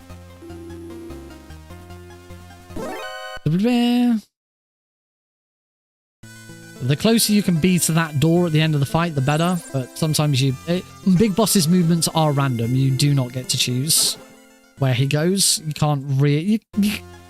as long as you sort of stay on top of him, he'll sort of stay near you.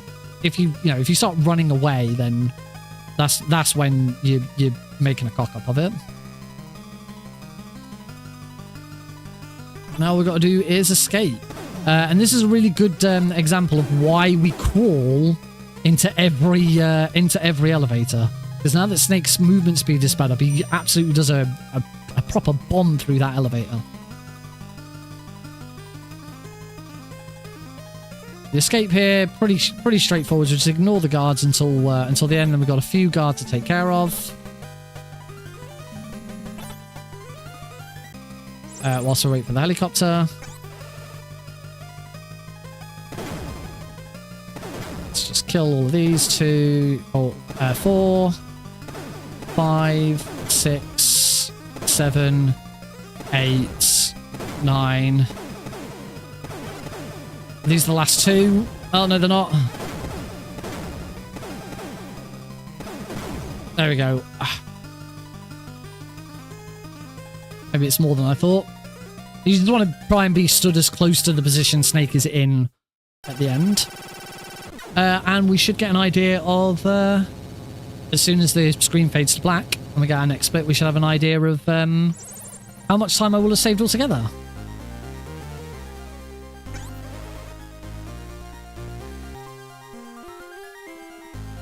We do have to watch through all of the credits, and the final time is when the final score screen comes up.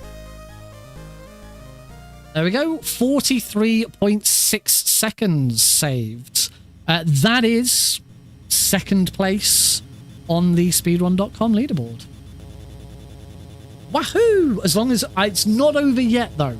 There is one more. I wouldn't say time save. It's not a time save from my previous run or anything. But when there is some more dialogue at the end of the credits, in between the 2 sets of credits. Hey, Hamad. There is some additional dialogue about them checking out the MSX cartridge. You do need to hold X.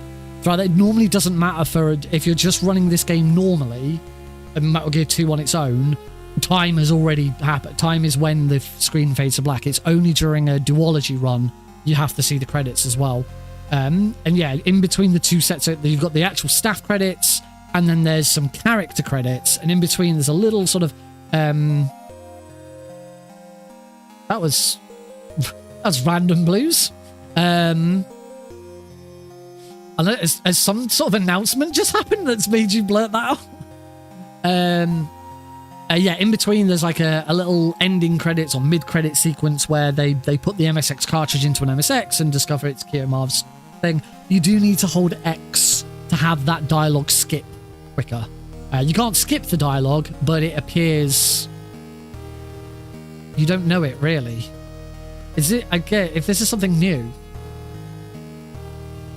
Or something about this game? I don't know. I'm very confused. I'm very lost. Yeah, you can't skip the dialogue, but it makes... Instead of the dialogue sort of slowly typing out, it just all appears in one go.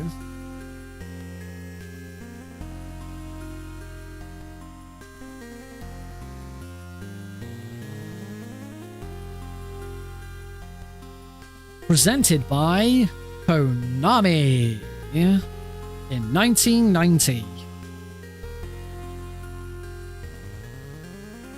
I am only just older than this game. I can't remember what month in 1990 this came out in. I was born September 1st, 1989. I was born, and then within a year later, this came out. It is older than Heidi.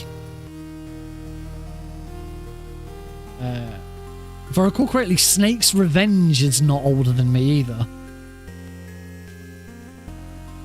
I think this came out the back end of 1990. Because Snake's Revenge came out the front end of 1990. Discord. Okie dokie. I'll check it, thanks.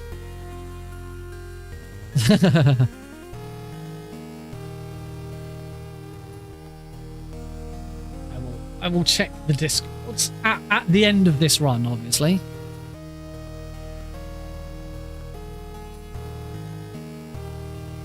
Hey, look, it's Hideo Kojima again.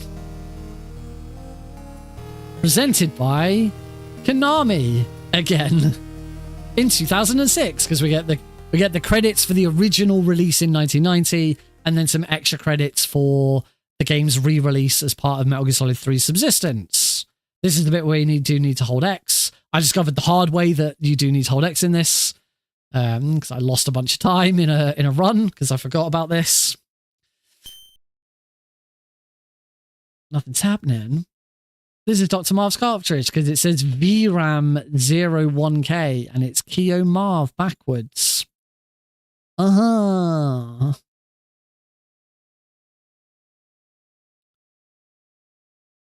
Snake, where'd he go? Colonel Snake's gone.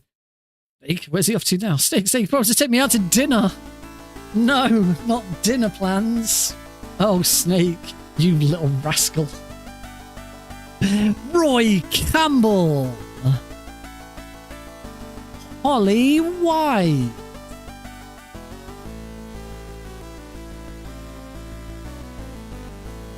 George Kasler. I believe is the survival expert.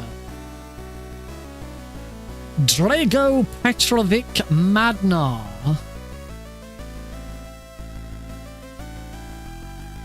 Jonah Jacobson. He's another support team member. I can't remember what he does. Master Miller. He tells you about survival and weapons and stuff. Kiyomar. And then Miller is never important again. In fact, you never see Miller again. Miller's final. If you're going in chronological order, because obviously Miller is obviously a big part of Peace Walker and Metal Gear Solid 5. You never actually see Miller again. Spoiler alert for Metal Gear Solid 1, which came out in 1998. Metal Gear D gets a credit. And Solid Snake. Time will be when the score screen appears.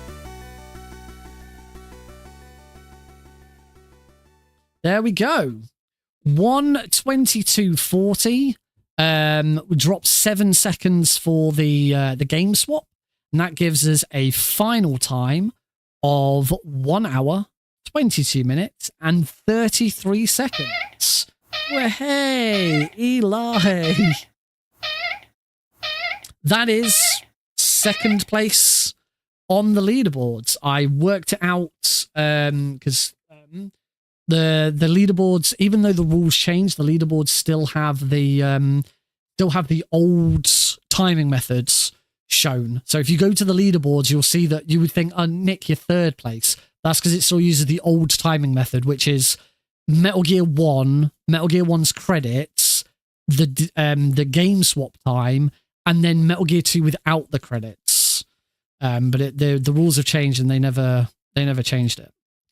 They never changed the times on the board after they changed the rules. But I wrote on here, I went back through Kuzon's second place run and did a very rough understanding of what that time would be with the new timing method. And that is 1:22:47. I am second place by 10 seconds. 10 seconds. That's all there is in it. But hooray! 10 seconds is enough. I'm still a way off. I'm still a way off first place. First place is a 1:19 something. It's not even my sum of best can hit world record at the moment. So I'm not going to be grinding for world record. Don't you worry about that. But this sets me up very nicely for the Master Collection, all 5 games. If you didn't already know, if you are new here, if you're watching the VOD on YouTube of this run, and you've not seen anything from me before, I've been doing what I've called the Road to the Metal Gear Solid Master Collection Pentalogy Speedrun series, where I have relearnt, derusted all 5 games in the series. So Metal Gear 2 Solid Snake, Metal Gear Solid 2 Sons of Liberty, and Metal Gear Solid 3 Snake Eater. And at some point very soon, before the end of the year, but I haven't picked a date yet, I am going to run all 5 games back to back and attempt to beat the world record of just under 5 hours for the whole of the Master Collection. What you've just seen, I haven't actually been running on the Master Collection. I've been running on PS2 PAL because it's the fastest version for this specific category for doing these 2 games back to back. When it comes to doing all 5, it has to be the Master Collection version, which the only major difference is the skip dialogue button on Metal Gear is circle instead of X. Apart from that, and I think they run slightly slow. Oh, well, the games run a lot slower because they're the NTSC versions instead of the PAL versions, and they run slower as a result for reasons I'm not going into it. But yeah, so at some point soon, I will announce when that is going to be. If you want to learn when that is, you can follow me on Discord. You can join the Discord server. You can follow me on Twitter. You can follow me on Blue Sky. Easiest way to find any of those links, if you're watching right now, there'll be some links in the description below. If you're watching right now, you can use commands. But you can just go to nickrpgreen.com/Twitter, /Blue Sky, /Discord, /TikTok, YouTube, Twitch, /something, and it should, if it's one that I've set up, take you to that correct site. If you try MySpace, that won't work. I don't have a MySpace. They only work for the ones that I've done. So yeah, go check me out. Go check me out in those places. And as I say, if you want to be the first to learn, there isn't an OnlyFans yet. One day. Maybe never. Maybe never is more likely. Maybe never. But yeah, you can follow me in all of those places. And so as soon as I know when I'm actually going to do all 5 games back to back, I will obviously announce it. Yeah, if you've been watching the VOD, thank you very much for watching. I hope you've enjoyed it. Go check out some more of my videos, and I'll see you in the next one. Bye. All right, that just closes out the VOD for this run. So the big question now is, what do we do for the rest of the stream? I could do this again. I shaved 43 seconds, but if we look at, you can't see it very well now because I've swapped scenes, but at one point in Metal Gear 1, I was 12.5 seconds ahead.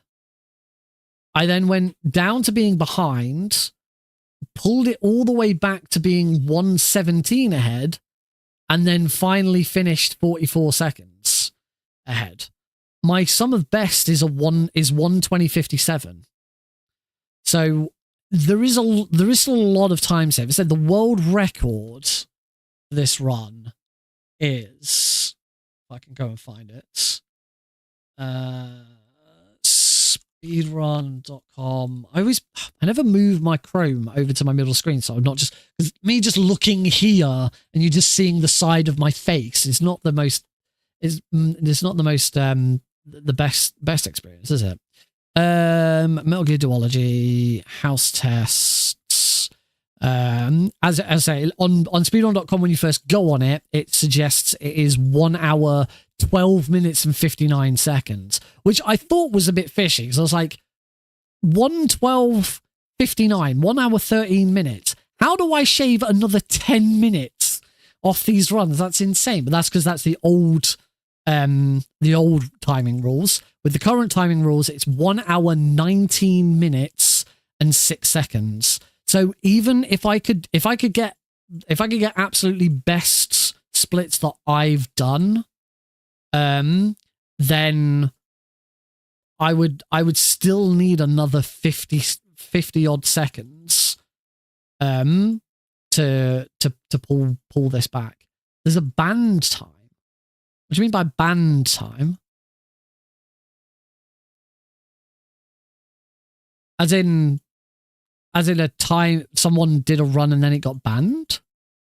Someone got banned after their run? I'm going to click on the history.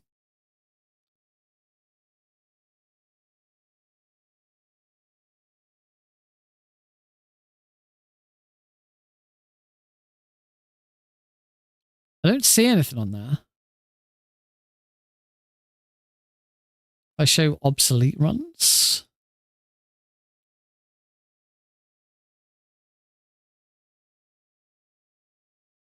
I'm not sure what Blues. I'm not sure what you're referring to.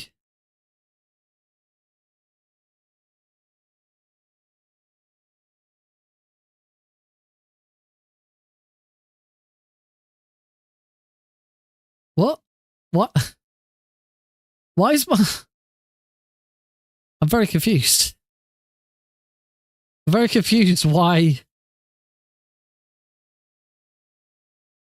Why has my stream bot suddenly done that?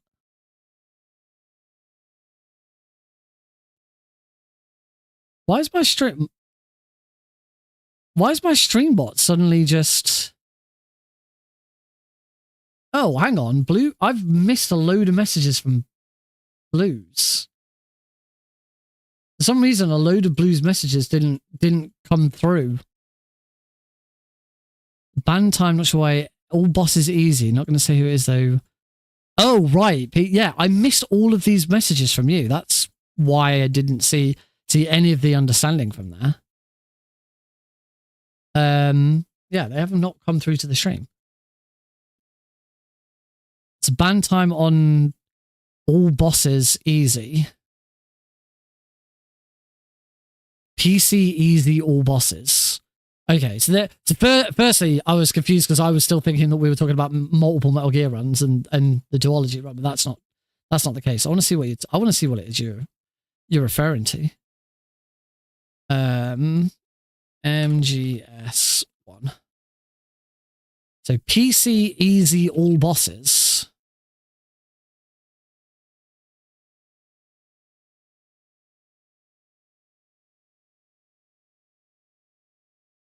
Oh. I see it on third place on there. Formerly a world record, but it's not that the run has been banned. The runner has been banned.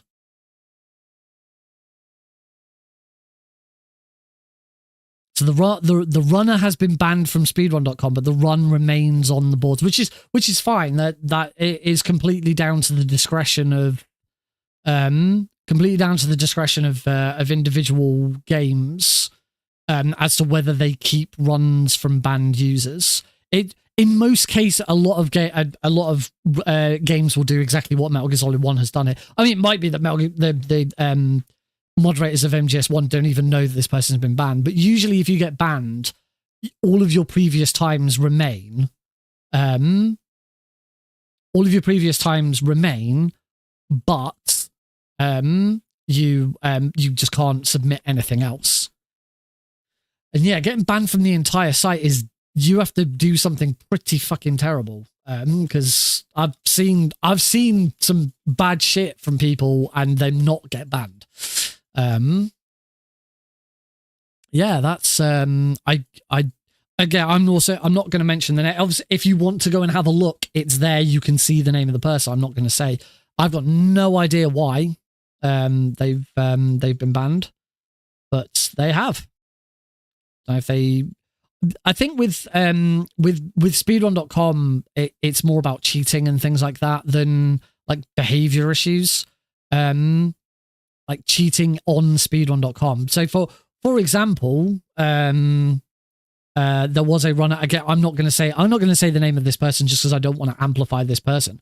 There was a runner who cheated at GDQ a couple of years ago with a run of Metal Gear Rising.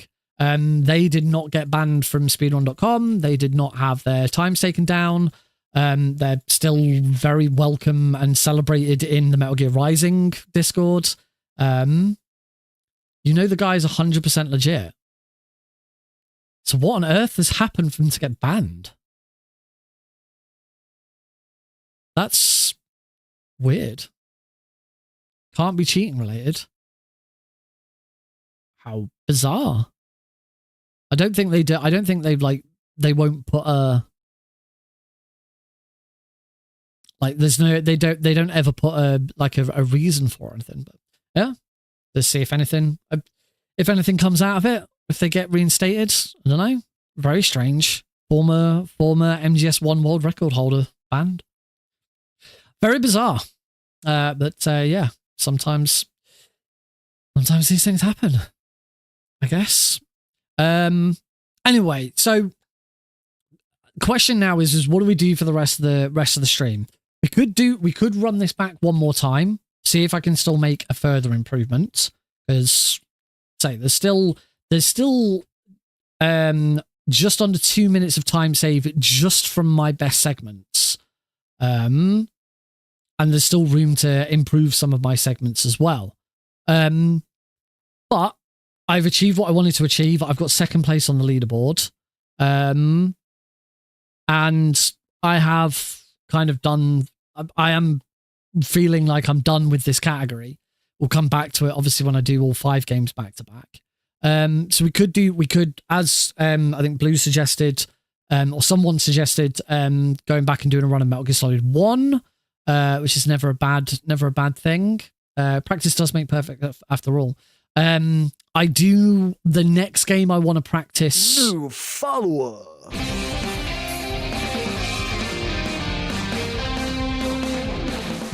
Annie E. Fanny, thank you very much for following on Twitch. It's very, very kind of you. We could do Metal Gear Solid 1. I do want to practice some more Metal Gear Solid 2 at some point, because it's definitely, of the trilogy, it's definitely my weakest.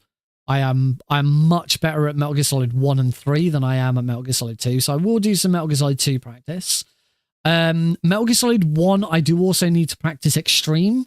I haven't had it confirmed yet, but I am running Metal Gear Solid 1 console Master Collection any % easy for Fireside Pride on Friday the 13th of December. I did submit it with an incentive to upgrade it to Extreme. I have not had it confirmed yet whether that incentive is going ahead. I did also just submit Extreme as well. I submitted Easy and Extreme, and then in my submission said if you wanted to, you could take Easy and then have Extreme as an incentive upgrade, which usually almost always goes ahead. It's a very simple incentive, and it doesn't take that, it doesn't add that much more time onto the run. Getting in the same marathons. Oh yeah, you've got this is the one where you've got is it Into the Fog or What the Fog? The Dead by Daylight spin-off game into it. On the subject, this one though, very, very important. On the subject of marathons, the following week, that's it, What the Fog Co-op. It's with Joker, if I recall correctly. The following week, I will get the exact date and time for this. Thursday, the 19th of December, starting GMT 9:45 in the evening. So for East Coast US, Go back 5 hours. That is 4:45. Quarter to 10. Sorry, quarter to 5. Quarter to 5 in the afternoon on the east coast of the US. Quarter to 10 in the evening in Britain. Thursday, the 19th of December. I am going to be running the Metal Gear Solid Master Collection Trilogy, so 1, 2, and 3, for really, really long-a-thon. It is a 3-hour run. I really, really, really would like some commentators for it. A 3-hour run of 3 different games is going to be tricky to commentate all on my own for 3 hours. You do not have to stay for the full 3 hours. Really, really long-a-thon. Thursday, the 19th of December. I'm going to share. I've created a. I have created a Discord event for it. So if you click on that link, it'll take you to my Discord server. You can join my Discord server, and it will also then show you that event. I'll put it in your diary. I could also link you to really, really long-a-thons. In fact, I think I did. Did I put really, really... I did put really, really long-a-thons. Event link. Let me paste that as well. Where's my run? Thursday the 18th. Thursday the 19th. There it is. Copy link address. There we go. Paste. Ba-ba. So there is the link. Or just if you don't want to go to my Discord server and you just want to see it on a Wengus, there it is.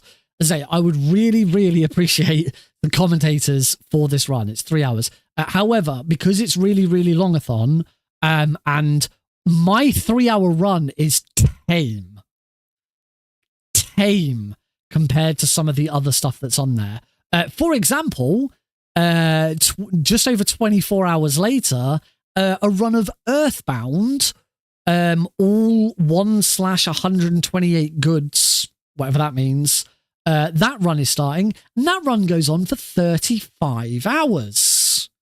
I think that's certainly the longest run I've seen on the lists. You know, you've got a lot of like 13, 14-hour runs, a lot of 3 to 5 hour runs. But yeah, a lot of 12, 13, I see a 19, 14. Yep. There's an 18-hour run of The Lord of the Rings, The Return of the King, max percentage. But yeah, that's 35 hours of Earthbound. That is insane. How? Just how? How do you do that and not just like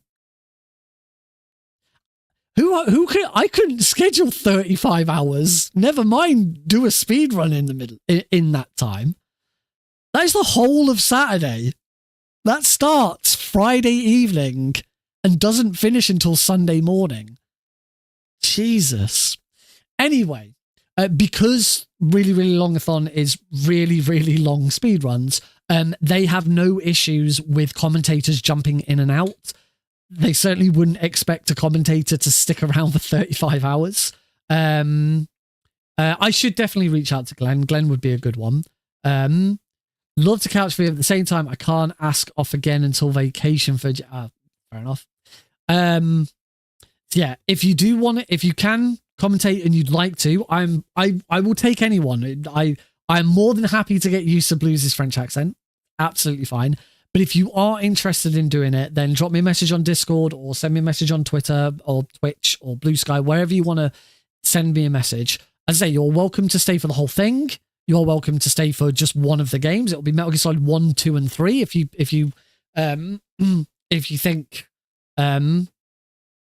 if you think you can, you only want to do Metal Gear Solid 1 and you don't really fancy doing Metal Gear Solid 2 and 3, that's fine.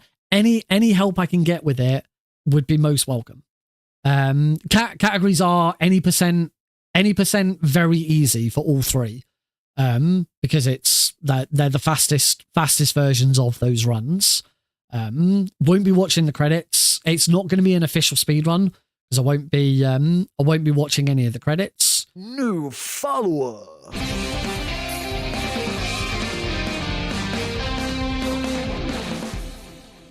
Big Box 61. Thank you very much for the follow. Welcome to the Nick RP stream. I need to do an alert, a new alert one for when I get a new follower where these lights flash, because I can do that now.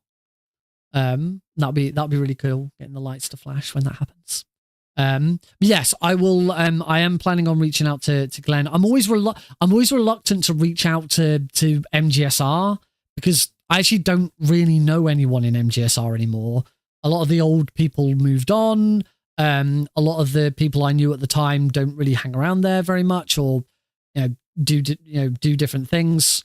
But maybe I will reach out to MGSR for this one, because as I say, I will take any help I can get.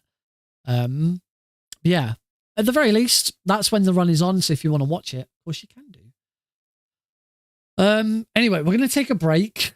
When we come back from the break, we'll work out what we're going to do next. Say it might be a run of Metal Gear Solid 1, could be a run of Metal Gear Solid 2. I don't think I'm going to do this again. I don't think I'm going to do, I don't think I'm going to do Metal Gear Duology again. I think we're done. We've finished it. I've got second place on the leaderboards. I'm not going to get world record. So I think we're good to stick with that there. Maybe we'll do something like, maybe we'll go back to Resident Evil 2. It'd be a bit of a sideways.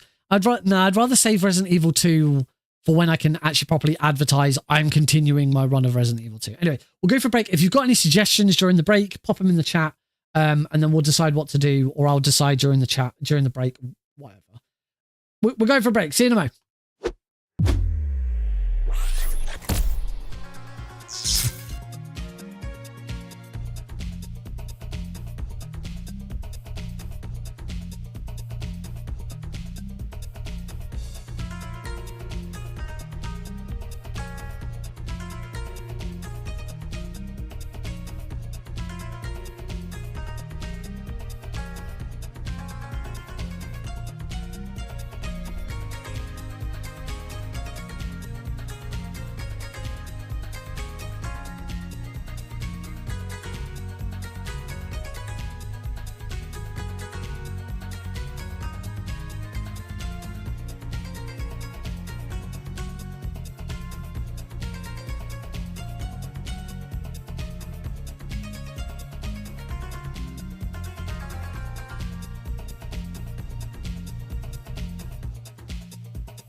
Alrighty, folks, welcome back to Tuesday night. Thursday night. Thursday night, I'm getting out. My idea is so diabolical that I've completely forgotten what day of the week it is. We're not going to do another speedrun. We're going to play a casual run because it only seems appropriate, actually, at this point to give this a go. We have played, over the last few streams, Metal Gear.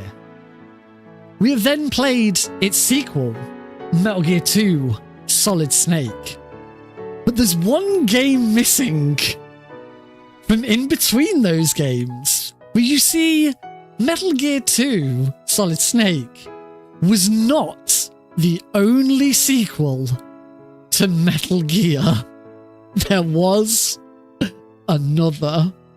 And until this time, I've never actually finished it. I've played for about 10 minutes and gave up.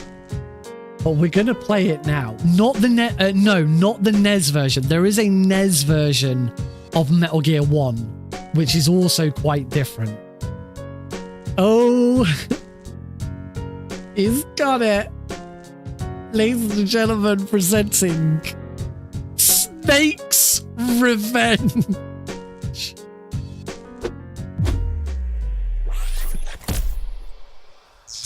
Oh god, this is such a bad idea.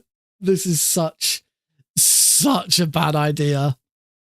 But I love this idea. Assuming I can get this to work. Assuming I can get this screen to work. This is not. There we go.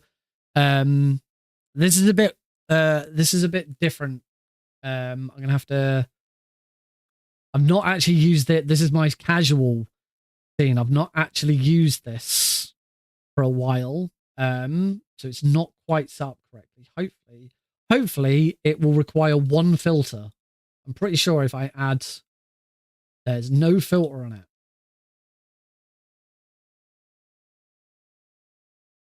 Oh, I know why. Yeah, I need to add in. Actually, I can just grab the filter from somewhere else. Bear with me a second, folks. It will be coming. I promise. That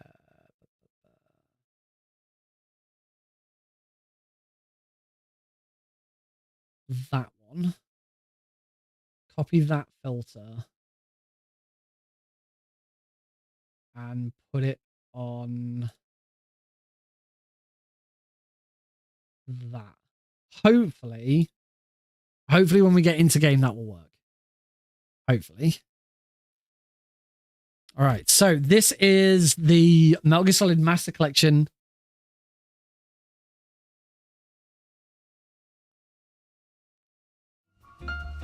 We got some very lovely music.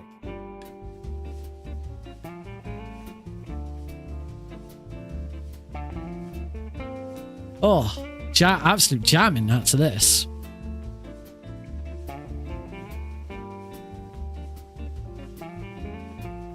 Bet you guys can't hear it, can you?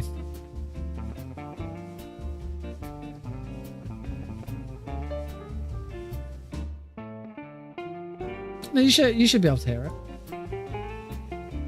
I'm gonna go with you can hear it.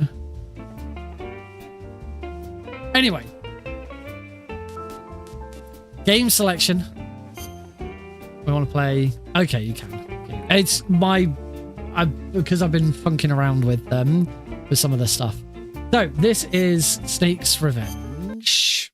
Hopefully, that looks good. So for those who don't know, I'm gonna turn that volume down just a little bit now. For those who don't know, Metal Gear was a huge success when it first came out for the MSX. It was ported to the Nintendo Entertainment System, but it was remade. I say ported, it was actually remade. The NES version's quite different from the original. The NES remake did not involve Kojima, and it is a massively inferior version of the game. I've never finished that one either. There's also an MS-DOS version of the game, which is even worse, which I've never touched. Konami wanted to capitalize on the success of the first game, and they made this game. This is Metal Gear Snake's Revenge. It's a very different game. Had no involvement from Kojima whatsoever. In fact, the reason Metal Gear 2 got made is because the people who worked on Snake's Revenge knew it was bad, and someone suggested to Kojima that because of how bad this was, he actually went ahead and made a sequel himself, and that's how Metal Gear 2 happened. So here we go. This is continue. You've got to be kidding me.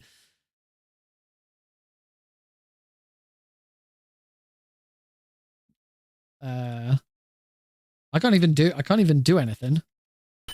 Okay, I can hit start. I don't know how I changed to continue. Lieutenant Snake, we received information from our intelligence man at the enemy's base. They have a weapon. Is it Metal Gear, which you destroyed 3 years ago? Go to the enemy base with 2 men. And do something I didn't get. John Turner, in the Navy's info center for 6 years, is an infiltration pro. Nick Meyer, a Marine, is an explosives disposal and weapons expert. It is... And this is Lieutenant Solid Snake, is a martial arts expert. He destroyed Metal Gear 1 and is now Operation 747 leader.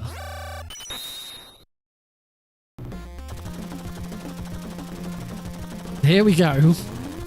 The other two, I believe the other two have ran off into other areas, and we never see them again.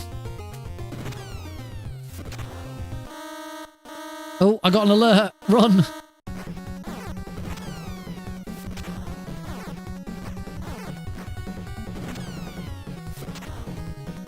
So yeah, as you can already see, I mean, the main idea behind it is still there.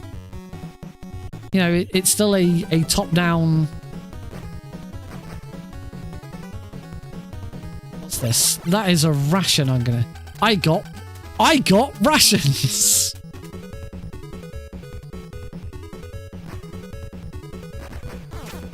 Oh, that's there's only two buttons because of NES. One button is punch. The other button is shoot. As you can probably tell, I am very, very close. I am dead. Probably should have equipped those rations.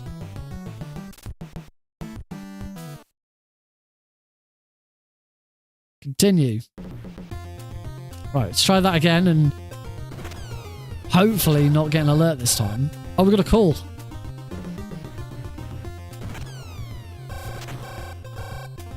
I don't know how to answer the call. The select button doesn't seem to work.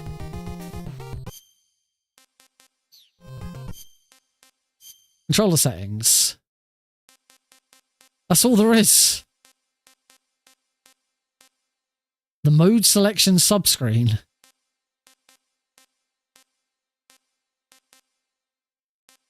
I'll put R1 on that and see if that does it. Weapon, equipment, TRCV. Transceiver. The purpose of your mission is to infiltrate the enemy's stronghold. You must collect information from your co-workers. Right, can I get through this screen without immediately getting an alert?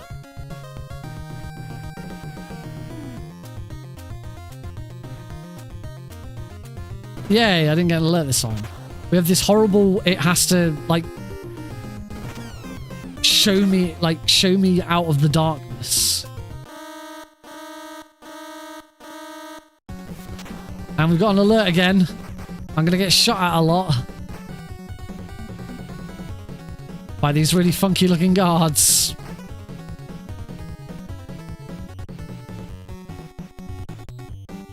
Ah, we've rescued a prisoner of war.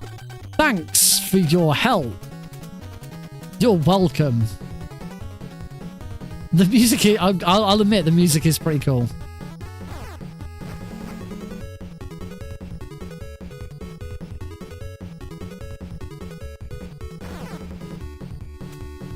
Oh god.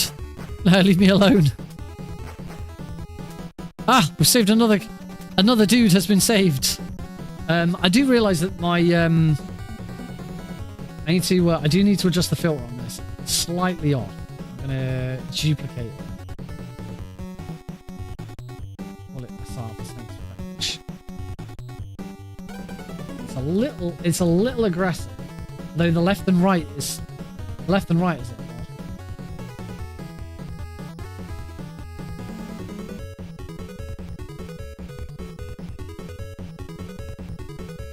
There we go. That's a bit better. You can see a bit better now. Ow. Ow. I'm gonna die again. There's a door. Added a CRT filter. That would be here on the screen. Smoothing. Ugh. I do actually want it to pixel perfect, because then you can actually see it all. Yes, there is a screen filter.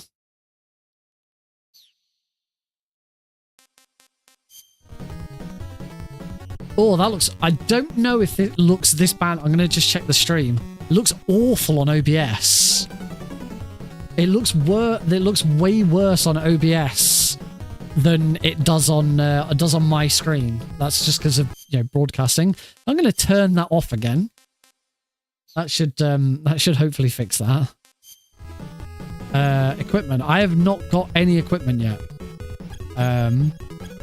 Turn. I presumably need a key card to get through this door.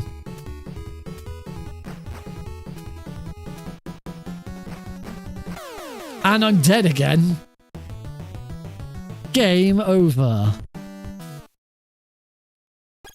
Right, R1 is now the swap between those.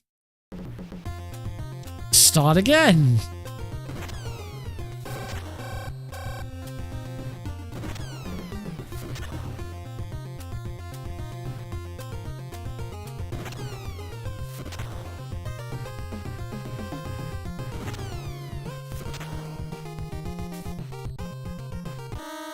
Uh-oh.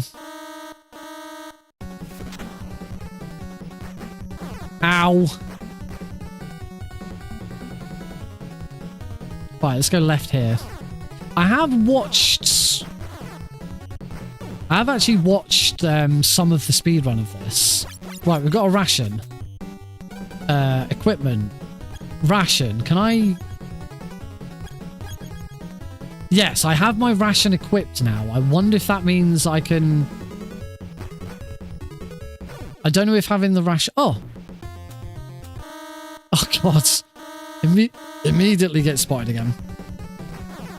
But it does seem like killing all of the enemies... Oh! Having the ration equipped does not just automatically heal you. So we start again.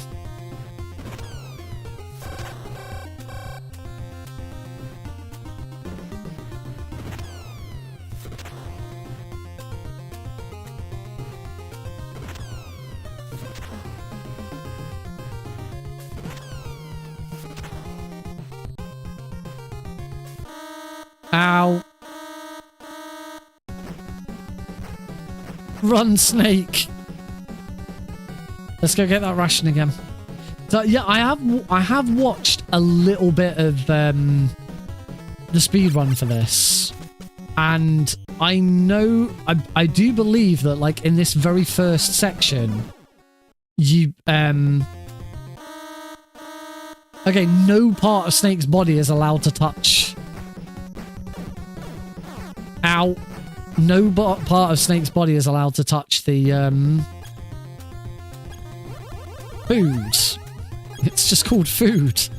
No part of Snake's body is allowed to touch the lights.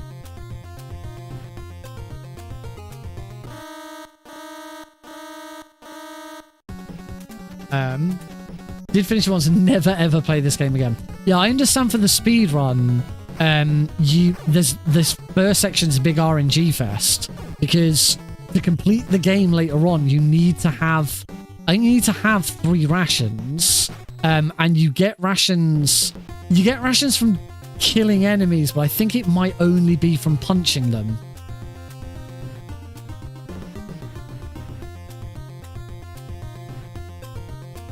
I'm back here again. Do I need to... Maybe I need to punch the door. Do I need to punch the door? Shoot the door. No, there is a key card out there somewhere. I need to go and find that key card.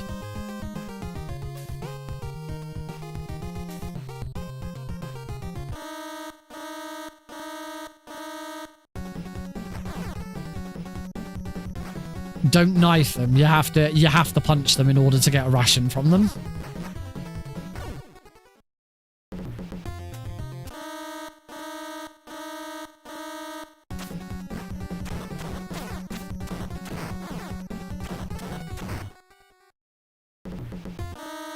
Wow, that was mean.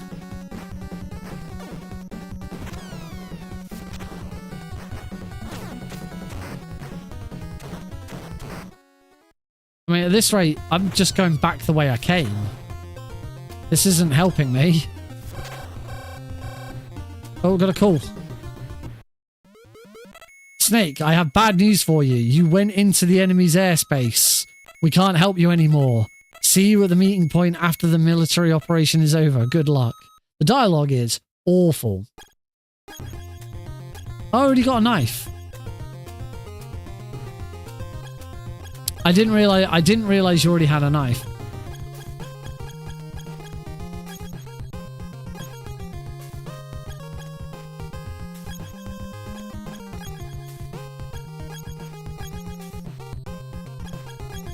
There we go.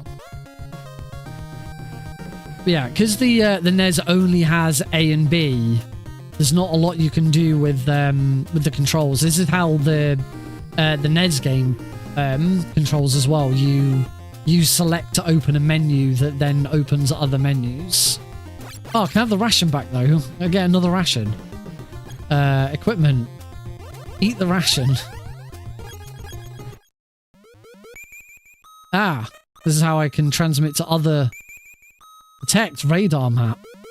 No contact.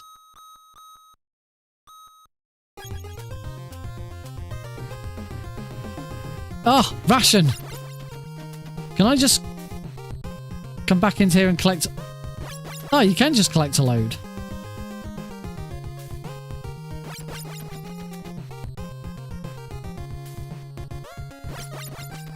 Let's just collect our load of rations then. Very, very typical NES music, this as well. I am actually collecting more. Oh, you can only have 3, so every time I'm collecting another one, it's not actually giving me another ration. So where the heck am I supposed to be going here? I don't have a key card. I'm pretty sure I've visited every... room.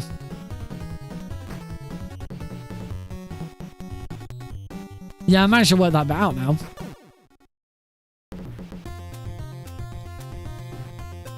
I'm gonna get spotted just so that I can see the area. Did I not go right here?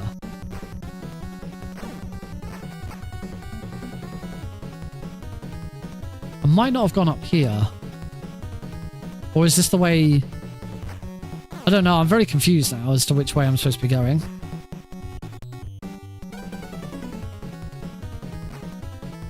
No, that's heading towards the door that I can't get through.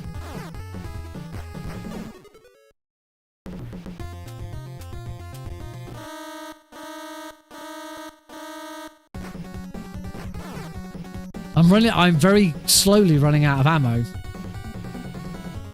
Alright, let's go right here instead. Maybe I haven't been here yet. No! I forgot to use a ration. And we start again. Good God. I do believe it does have save states if I really wanted to use them.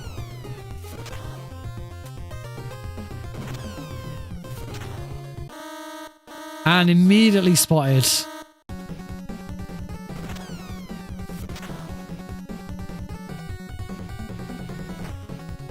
I can just kill this guy hopefully without getting shot, I lose the alert.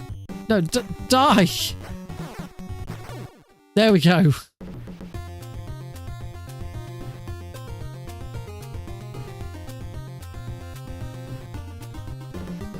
Quick, go on the screen. Yeah, saved our... That sucks. Immediately getting an alert.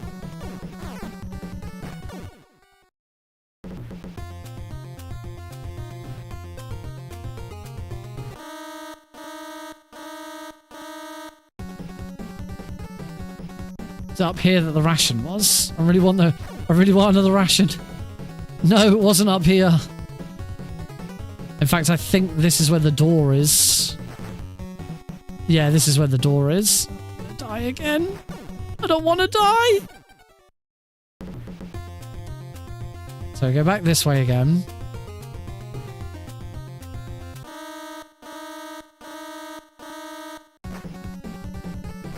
Right, now go to the right.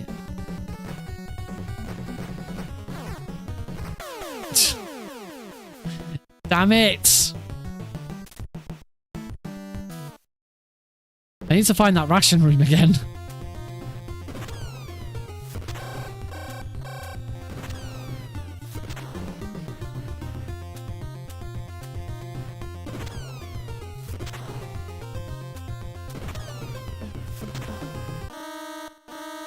Immediately spotted. Like, so far, the only redeeming thing about this game is it's got some pretty funky music.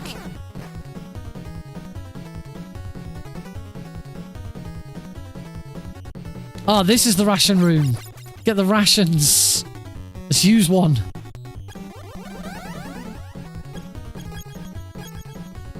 Right, now I can have 3, so that's 1, 2, 3 rations. Right, let's go. Ow.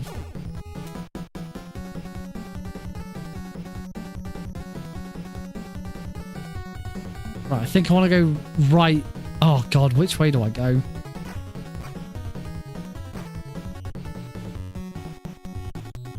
Have I been this way yet?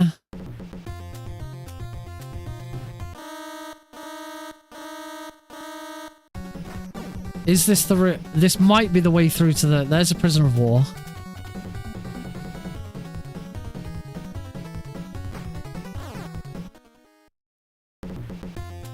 Yeah, there's the door.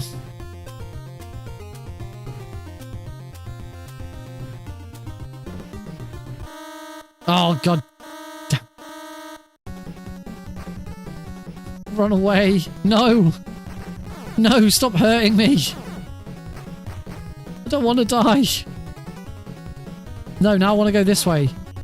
Now I want to use it because apparently equipping rations doesn't do anything. Doesn't do shit.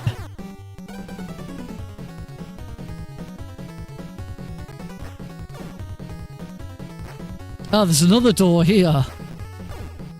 So I want to go up. Oh, what's in this? I got ammunition. Yay! That's not a card key.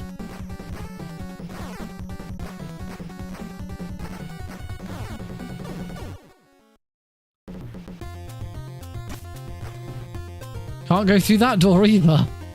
If I get through any of these bloody doors. Oh, not the bloody spotlights again.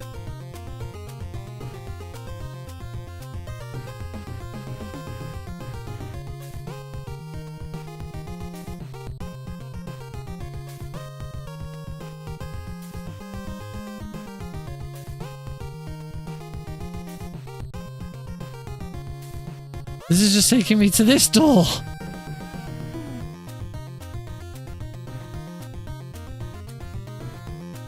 What about going north here? No, that's just a clearing.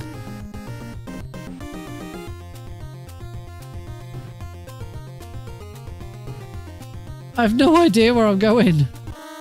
I've been spotted. How do I open these bloody doors? Up here. I rescued another prisoner of war.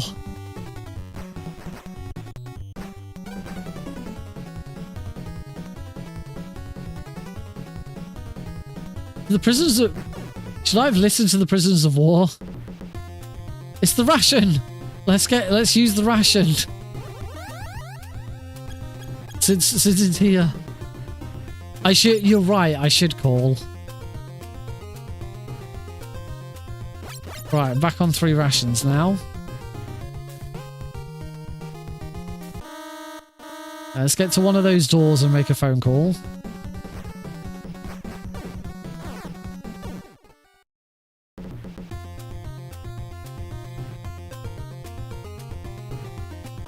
Ah! Yeah.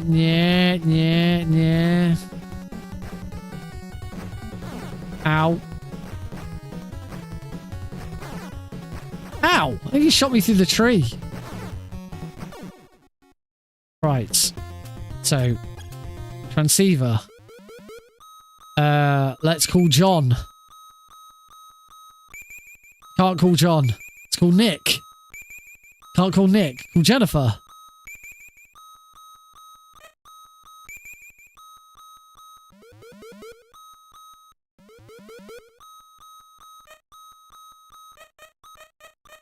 Well, this was useless. I can't call Nick. Can't call Nick. This sucks. I can't do anything.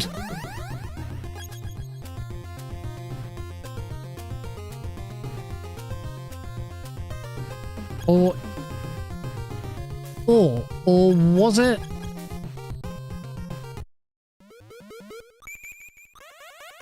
Ah, maybe it was because I was under alert. All enemy weapons seem to be available to use. That's not useful information. What does Nick have to say? I can't call Nick. Jennifer. Can't call Jennifer. I don't know what the radar map is.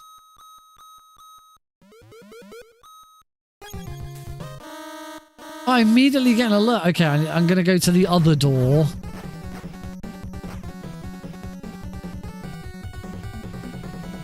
If I can remember where the other door was. Is the other door this way?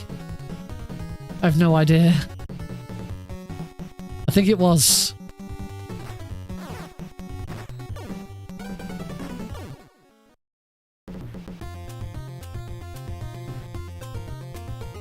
Can't get in the back of the... No, I can't get in the back of the truck. I wondered if maybe they were reusing that old trope. Right, can I call any of them here? Can't call John. Can't call Nick. Can't call Jennifer. That radar map doesn't do anything else, does it? I can't...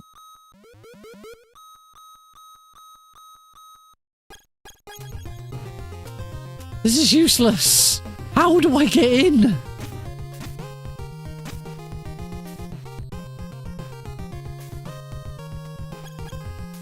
Can I call any of them on this?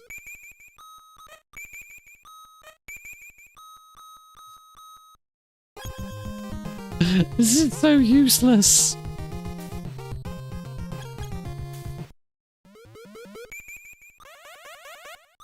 What's John got to say now? All enemy weapons seem to be available to use.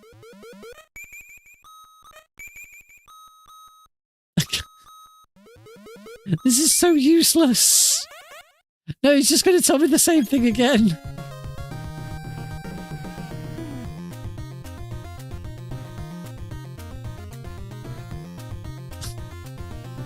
I have no idea what I'm doing. Can't call John. Can't call Nick. I can't call Jennifer. I've been caught again.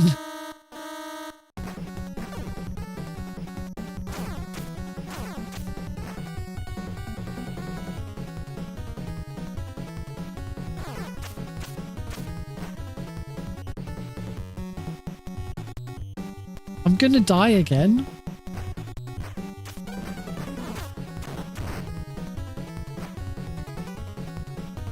I need to use my ration. I'm not losing. There's not like an obvious path that I've completely missed, is there? I got ammunition. Just because this one will now also keep respawning. Welcome to the same state as I was in a child. So I only briefly touched this in the past.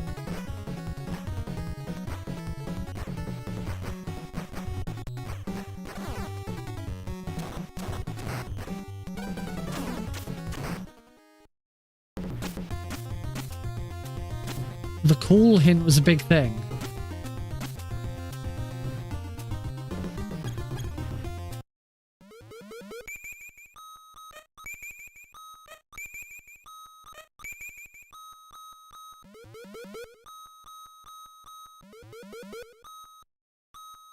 I can make a call, but it does nothing.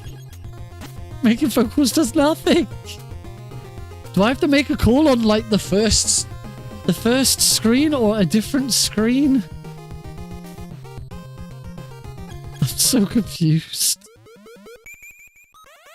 I can call John, but all John's going to tell me is look at all enemy weapons seem to be available to use. None of the others are there.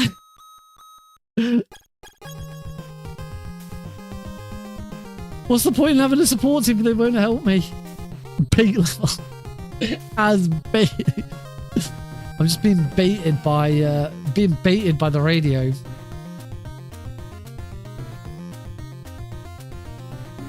I'm so confused. What the fuck am I gonna... John's just gonna tell me the same shit. I will take help. I will take spoiler levels of help. Going to help to go to that door with alert.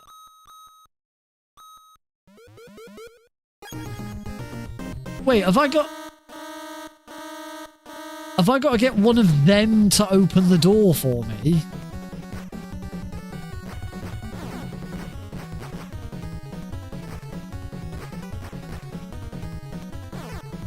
Oh, without an alert.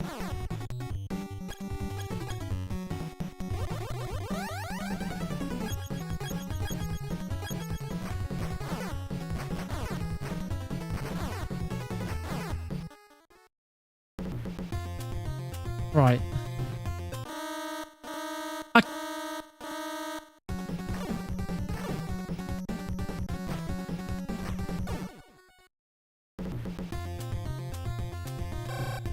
Ah! You can come onto this screen without... Lieutenant, I arrived at point A. Let's put the plan into effect. Good luck infiltrating the enemy's base. Holy shit. Oh, there he is. They're chasing after him.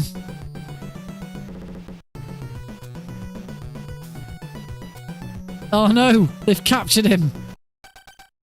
I'll take you. Go ahead.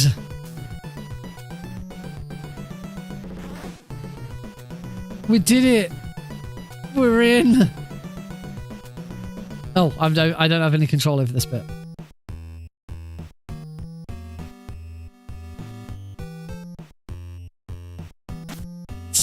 It's trying to go for the same vibes. The thing is, I got no rations. I am a dead man. Please tell me I restart from inside the building and I don't have to start all over again. Okay, good. I'm back on full health.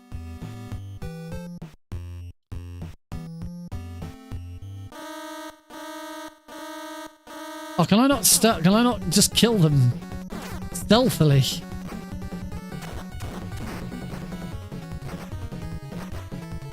That was the easy part. That looks like an elevator.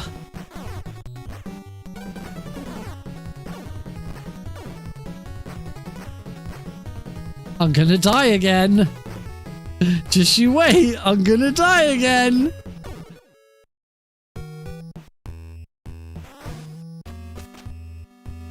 Aha! We go into the weird, funky, freaking side-scrolling sections of the game. So yeah, for some reason, that looked similar to like the sides. Whilst that looked similar to the side-scrolling sections of, you know, just going into the elevators in Metal Gear 1.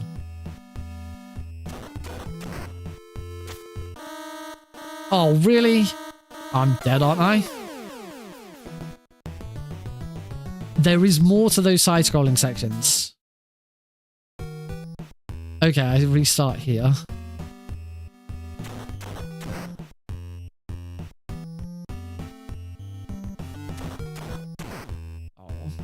No Russians for me.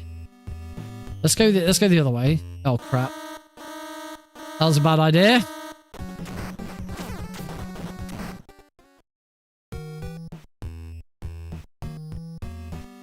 Cool.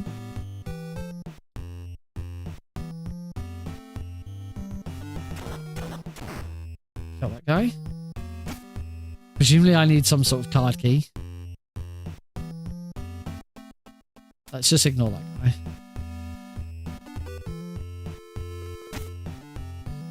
Okay, I can't seem to go anywhere this way.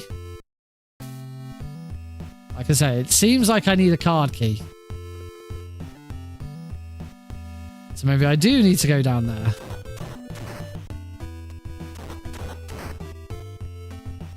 Either that or I wasn't supposed to go into the elevator yet.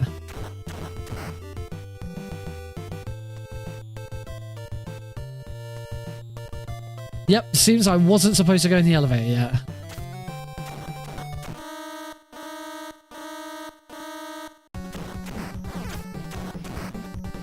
I'm gonna die again. Which is fine, it takes me back to the elevator. Can't remember the last time I played a game and got so many game overs.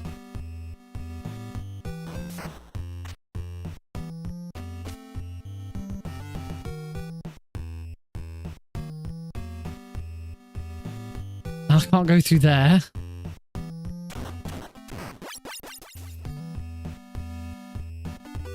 Okay, where else haven't I been in here yet? Oh, seriously?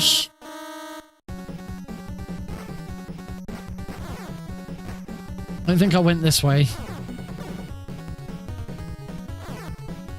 Oh, that just brings me back to here. That's no good. I didn't realise that was a thoroughfare. Oh, I can go right here. Unfortunately, I am dead again.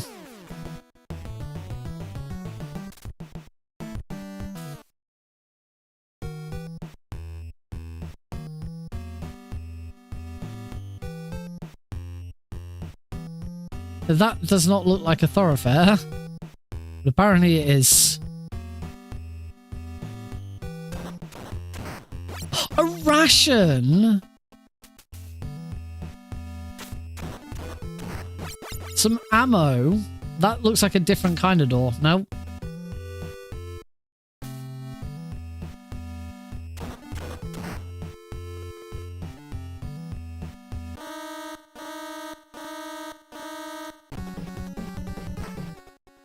Where am I supposed to go?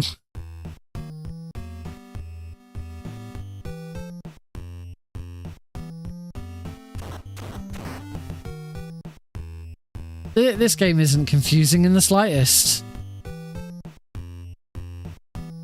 Oh, bum.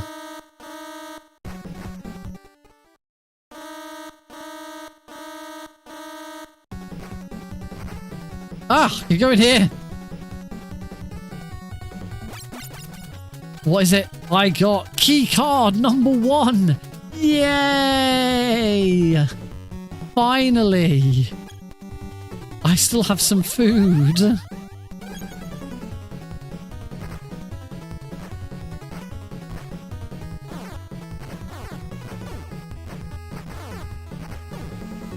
Now the next question is there anything, there's nothing to indicate, there's almost certainly nothing to indicate which key card gets me where. The enemy has a truth gas. If you find some, you can get classified information from the enemy. Ow. I'm going to get classified death from the enemy.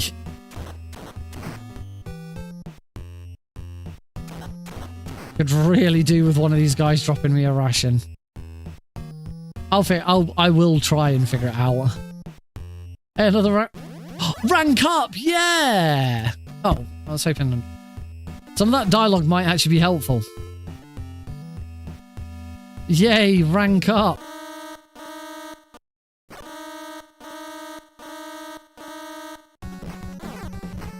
Can't go through that door. Oh!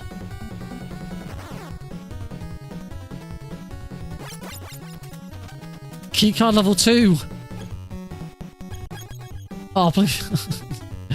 Once again, I'm going to have to... Oh, God's sake, I can't get out now.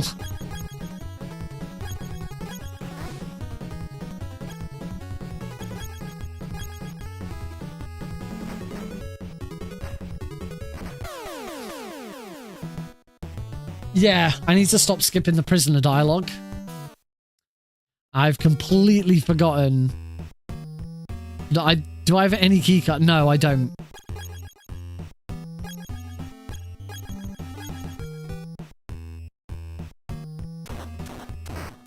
Ration!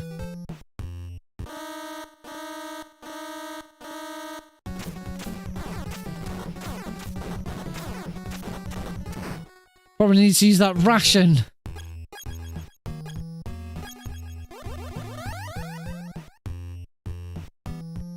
Right, so I want to...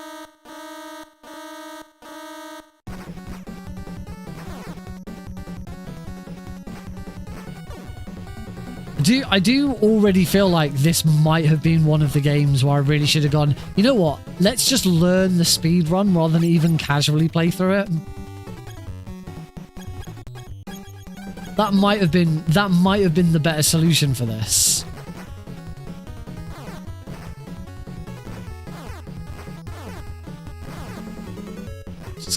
I'm just gonna die again. Just gonna die again.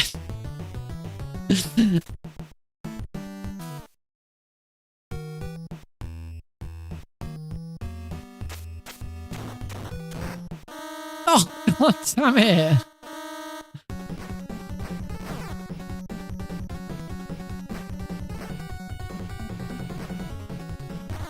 Oh. Nobody came on the screen until right at the last second, and then everyone came onto the screen.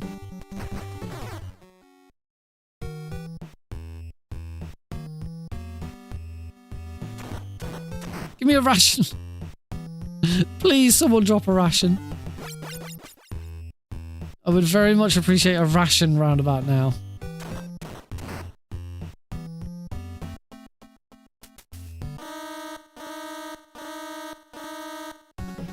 I mean, that guy I couldn't do anything about. Then again.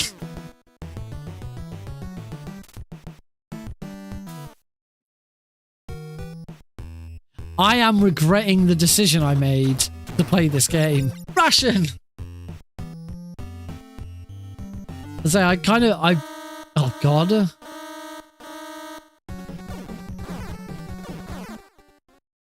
I do kind of feel like this is the kind of game where you really just want to learn the speed run, because at least learning the speed run will teach you how to play the game, and you don't just get lost constantly.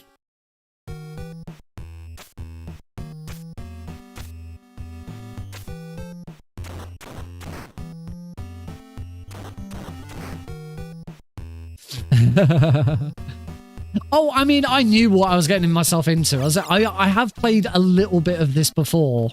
Can't really remember how far I got. Let's use that. Sorry, I keep saying ration. What I mean to say is food. Let's use that food that I got.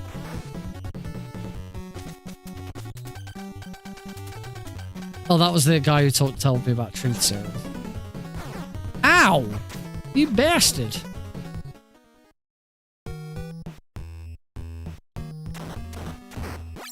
Ammo!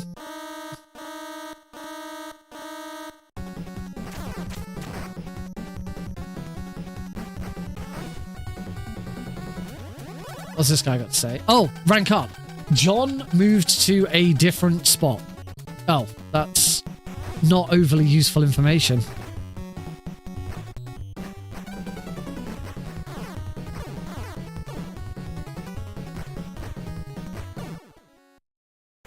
And then I believe this was card 2.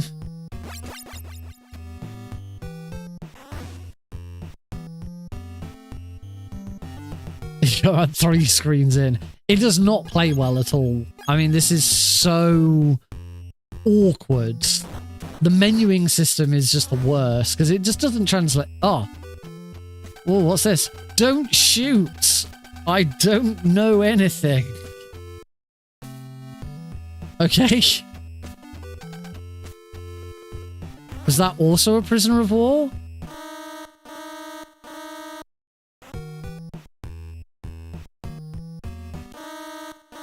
What are you supposed... That's not fair! What am I supposed to do in that situation? That, apparently.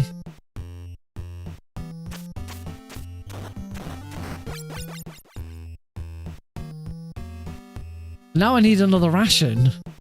I think I already went in there, didn't I? I'm at the elevator. Get in the elevator. It's a save point. In fact, actually, I think I need to go through the elevator. Yeah, if you've not seen this game before, you're still not ready for the side scrolling. Ow. It's fine. The elevator acts as a checkpoint, so we're good.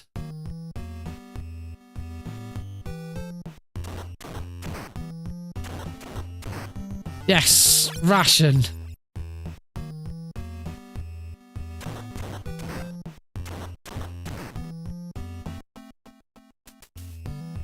Right, we can go through this door, hopefully. Yes!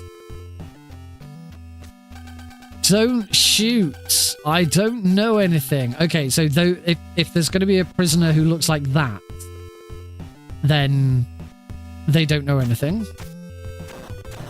And I don't necessarily have to wait for their dialogue.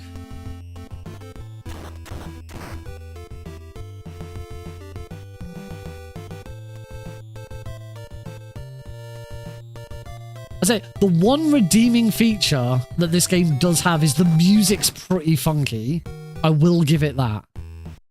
Now we need to go through the very long process of changing card keys.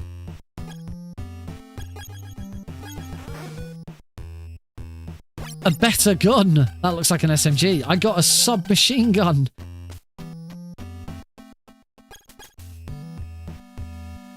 Stick with the punch. I don't know what...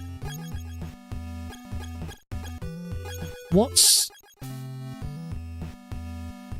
Punch? I can't go down to option. I have no... Oh, I have no ammo for this machine gun, though.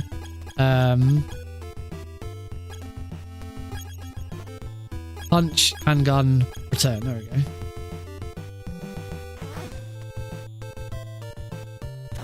It wouldn't surprise me. As I say, this feels like a very typical NES game. Particularly the music, even more so. And now what do we have here? I got classic explosives. Where the fuck am I going to use those?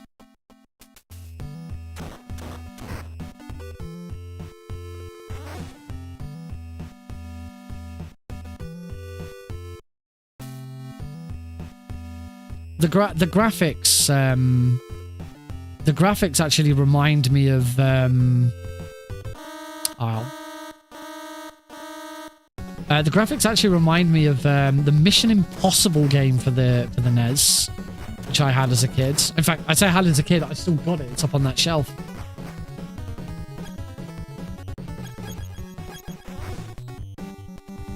Alright, we're going here. That is, I got grenades. Ammunition. Oh, I bet if I'd equipped... Oh no, now I can... Okay, so now I can If I want to, I can use the machine gun.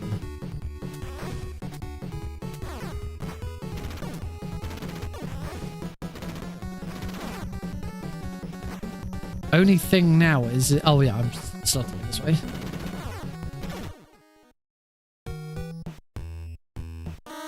Oh shit, quick, just get to the elevator. Get in. There we go. Going down.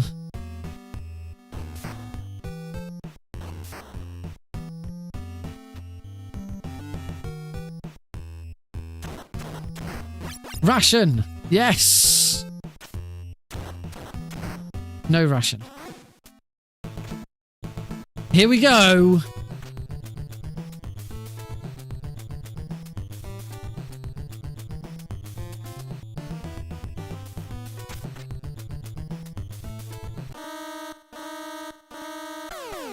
And I'm dead. So these are the side-scrolling sections that exist for some reason.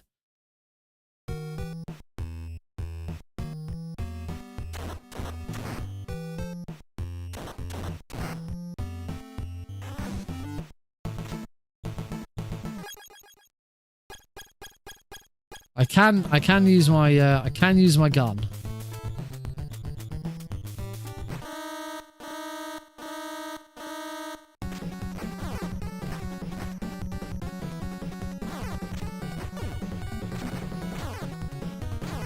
I am going to die again.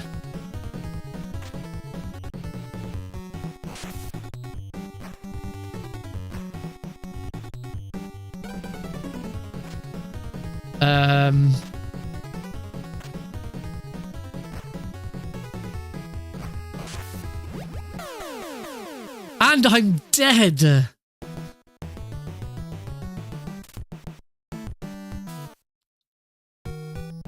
Was I dead because I didn't have the scuba gear or something?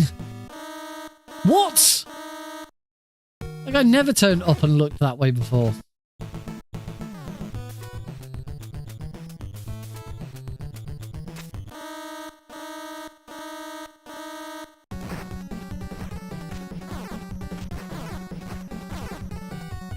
During these sections, X does become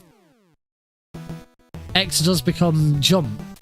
So you now have to jump, and you can only punch or use your fists or use a weapon with the other button. You can't do both.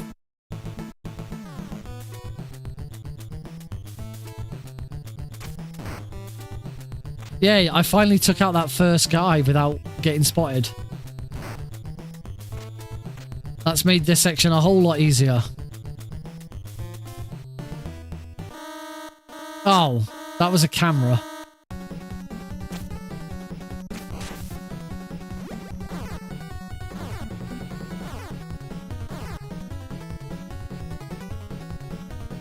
Okay, you can make it through that if you've got some help.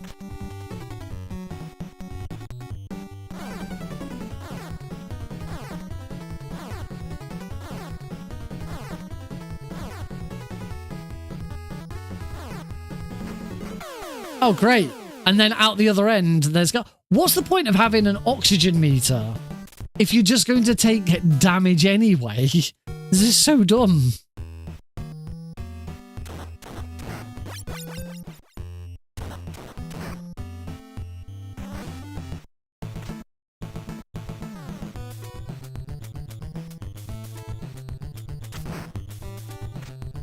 It is telling me that I've got 5 plastic explosives. I don't know if that means I'm supposed to be using them here.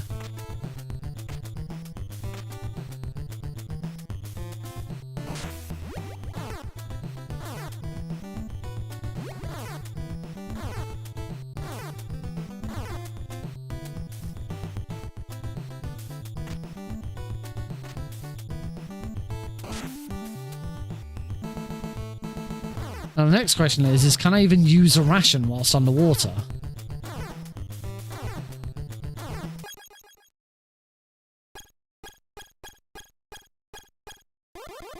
Yes.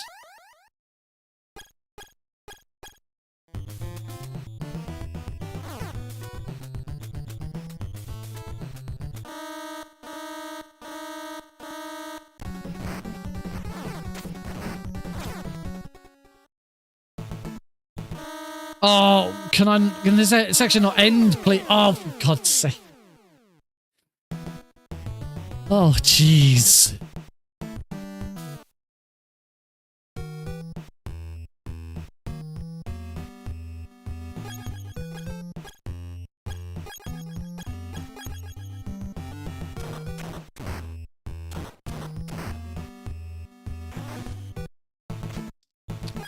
I do wonder if I'd be better off using the gun. Can I shoot the gun and not get an alert? That's the... No, you immediately get an alert if you use the gun. So using the gun is pointless anyway.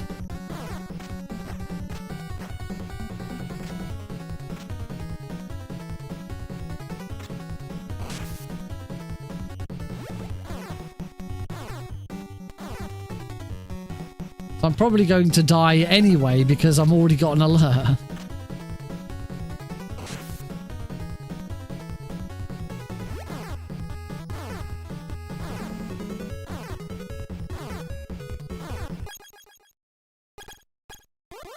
It does, as I say, it does seem completely stupid that you take down... I mean, I say that. That's exactly what happened in Metal Gear 1.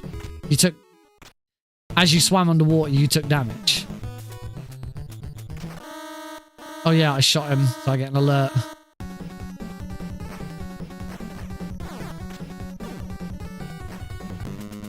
Oh God. No one can avoid our attack. And I'm dead. That was... I'm all the way back here again.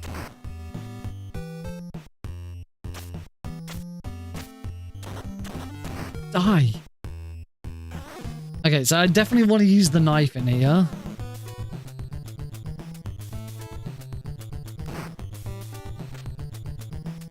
I mean, I'm going to assume that that I can't have had the scuba gear already. This is entirely intended to take a bunch of health damage and...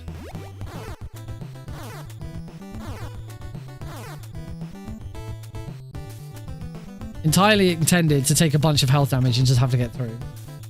I have made... This is the furthest I've ever made in this game, I'm pretty sure.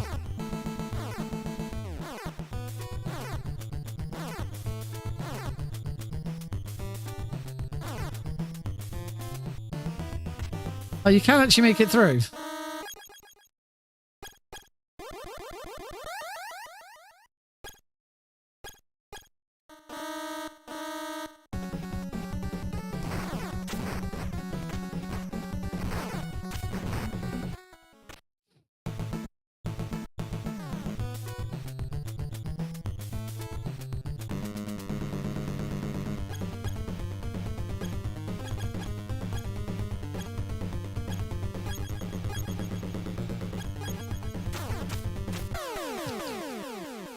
And I'm dead again. There are ways to get the scuba gear. You can get the scuba gear before you go in. Should we go look for the scuba gear? How the hell do I beat these bosses? I just die.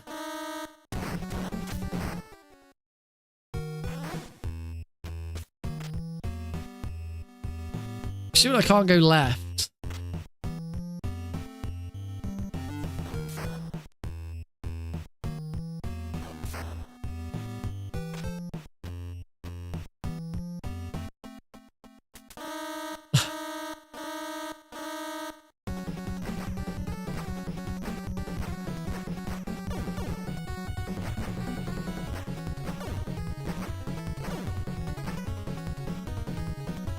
So this is the worst boss.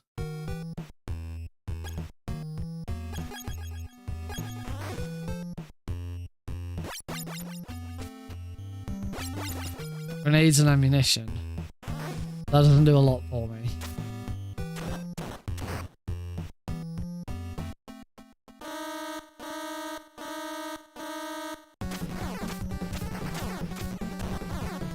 I'm just gonna die again, aren't I? Yep.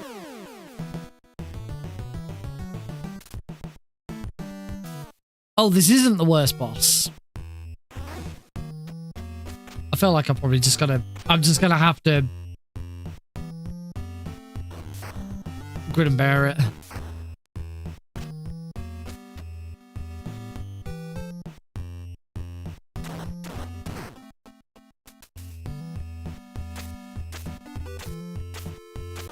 Oh my god.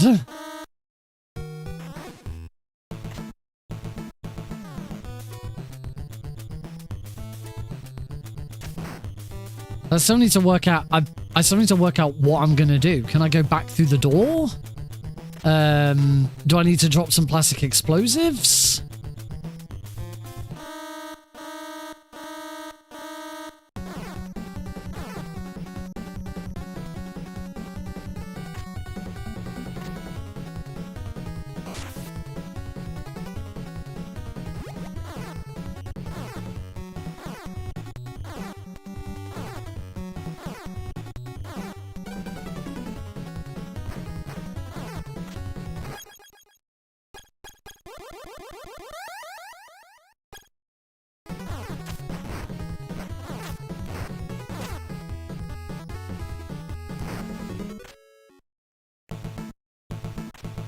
Oh, is I'm gonna be dead? I'm gonna be dead again.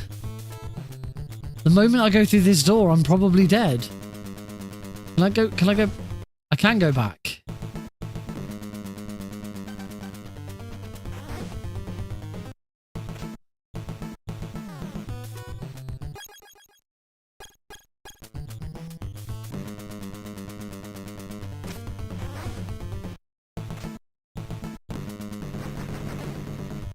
I'm so scared.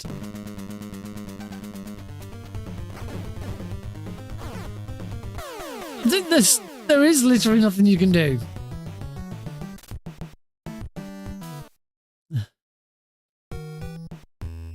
I don't know what to do here. Kind of getting a little bored or frustrated with this because there just doesn't seem to be a way out. So I'm very tempted to actually watch a speedrun and then play the game. I've watched a speedrun of this before, but it was a very long time ago.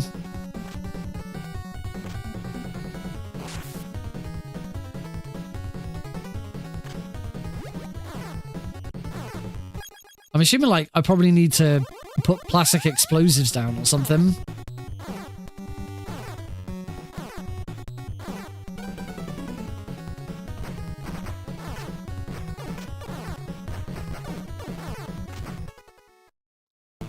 I've only got 1 health, so I'm just gonna die.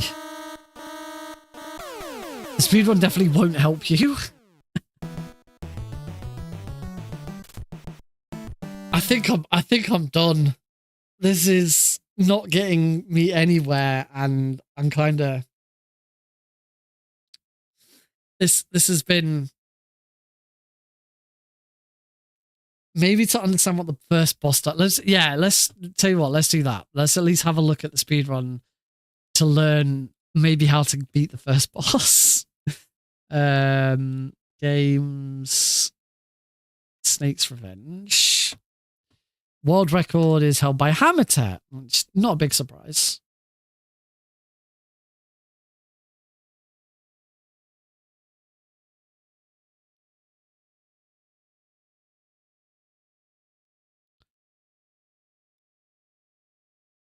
And it is indeed it is indeed UC4 and a lot of rations.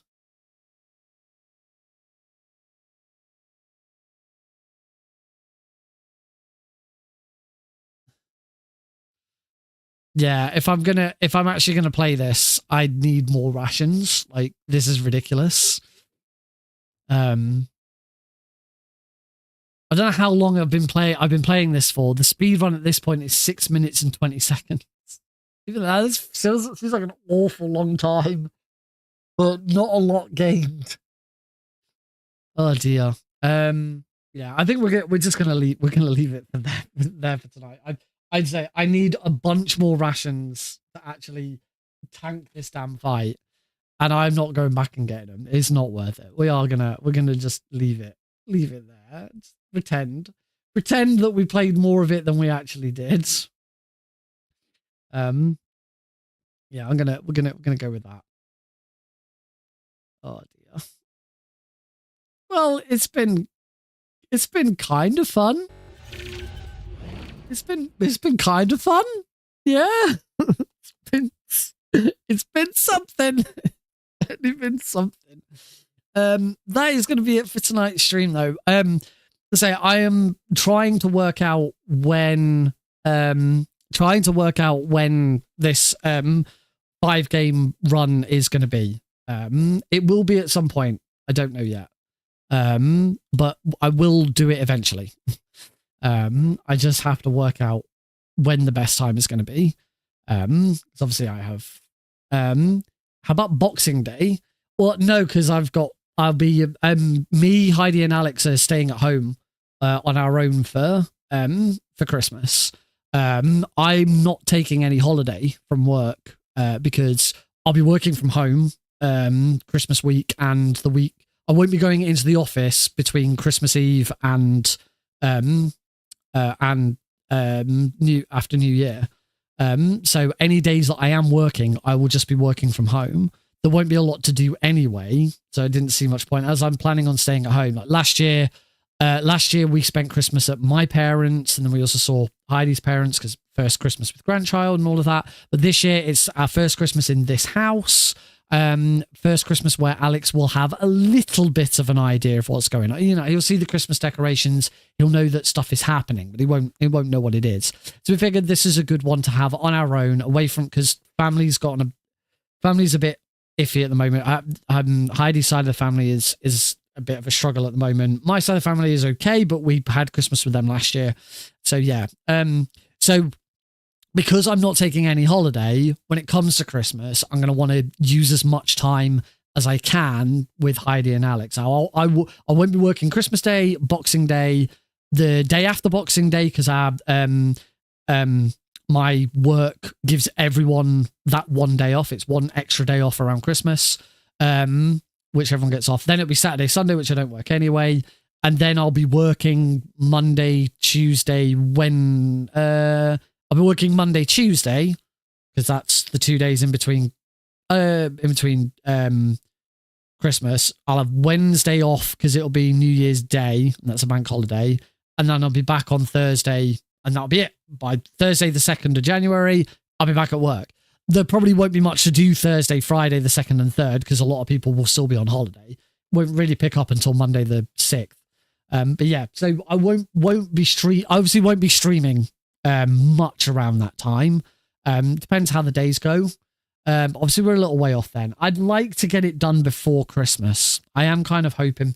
I think the easiest way of doing it is probably going to be to do it on a Saturday night.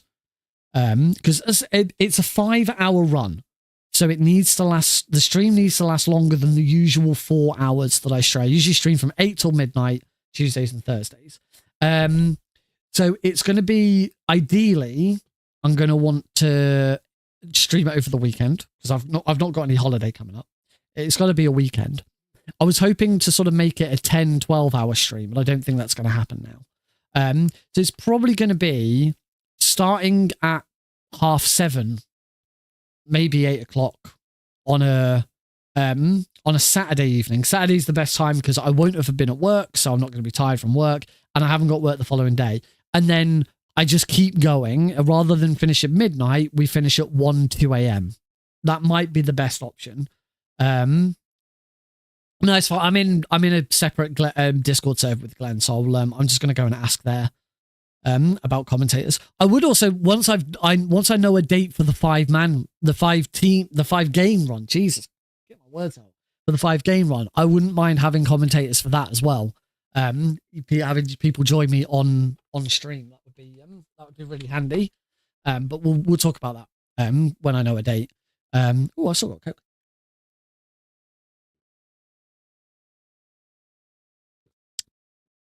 Lovely. So yeah, as I say, it's probably just going to be a Saturday. a Saturday where I've got nothing on, nothing particularly on the Sunday, and when I do know, obviously I will let people know.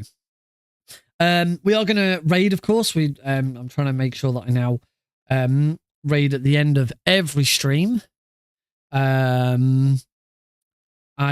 think on my followers, I've got 3 people currently streaming. I'm going to raid really, really longathon again. They're currently doing a rerun of really, really longathon 1.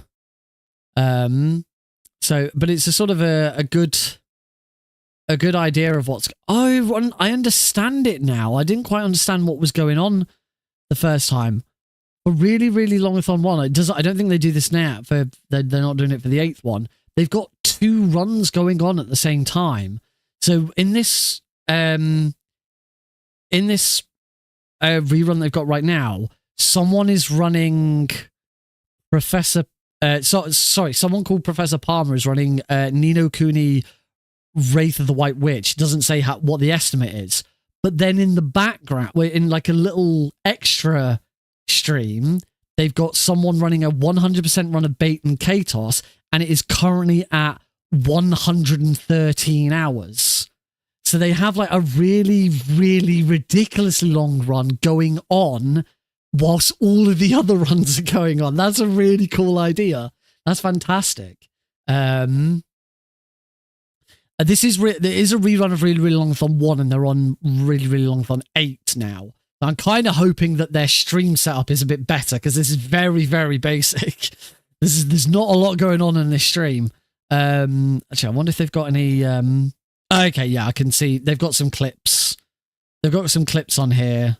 They've got a clip from Really, Really Longathon 7, the last one.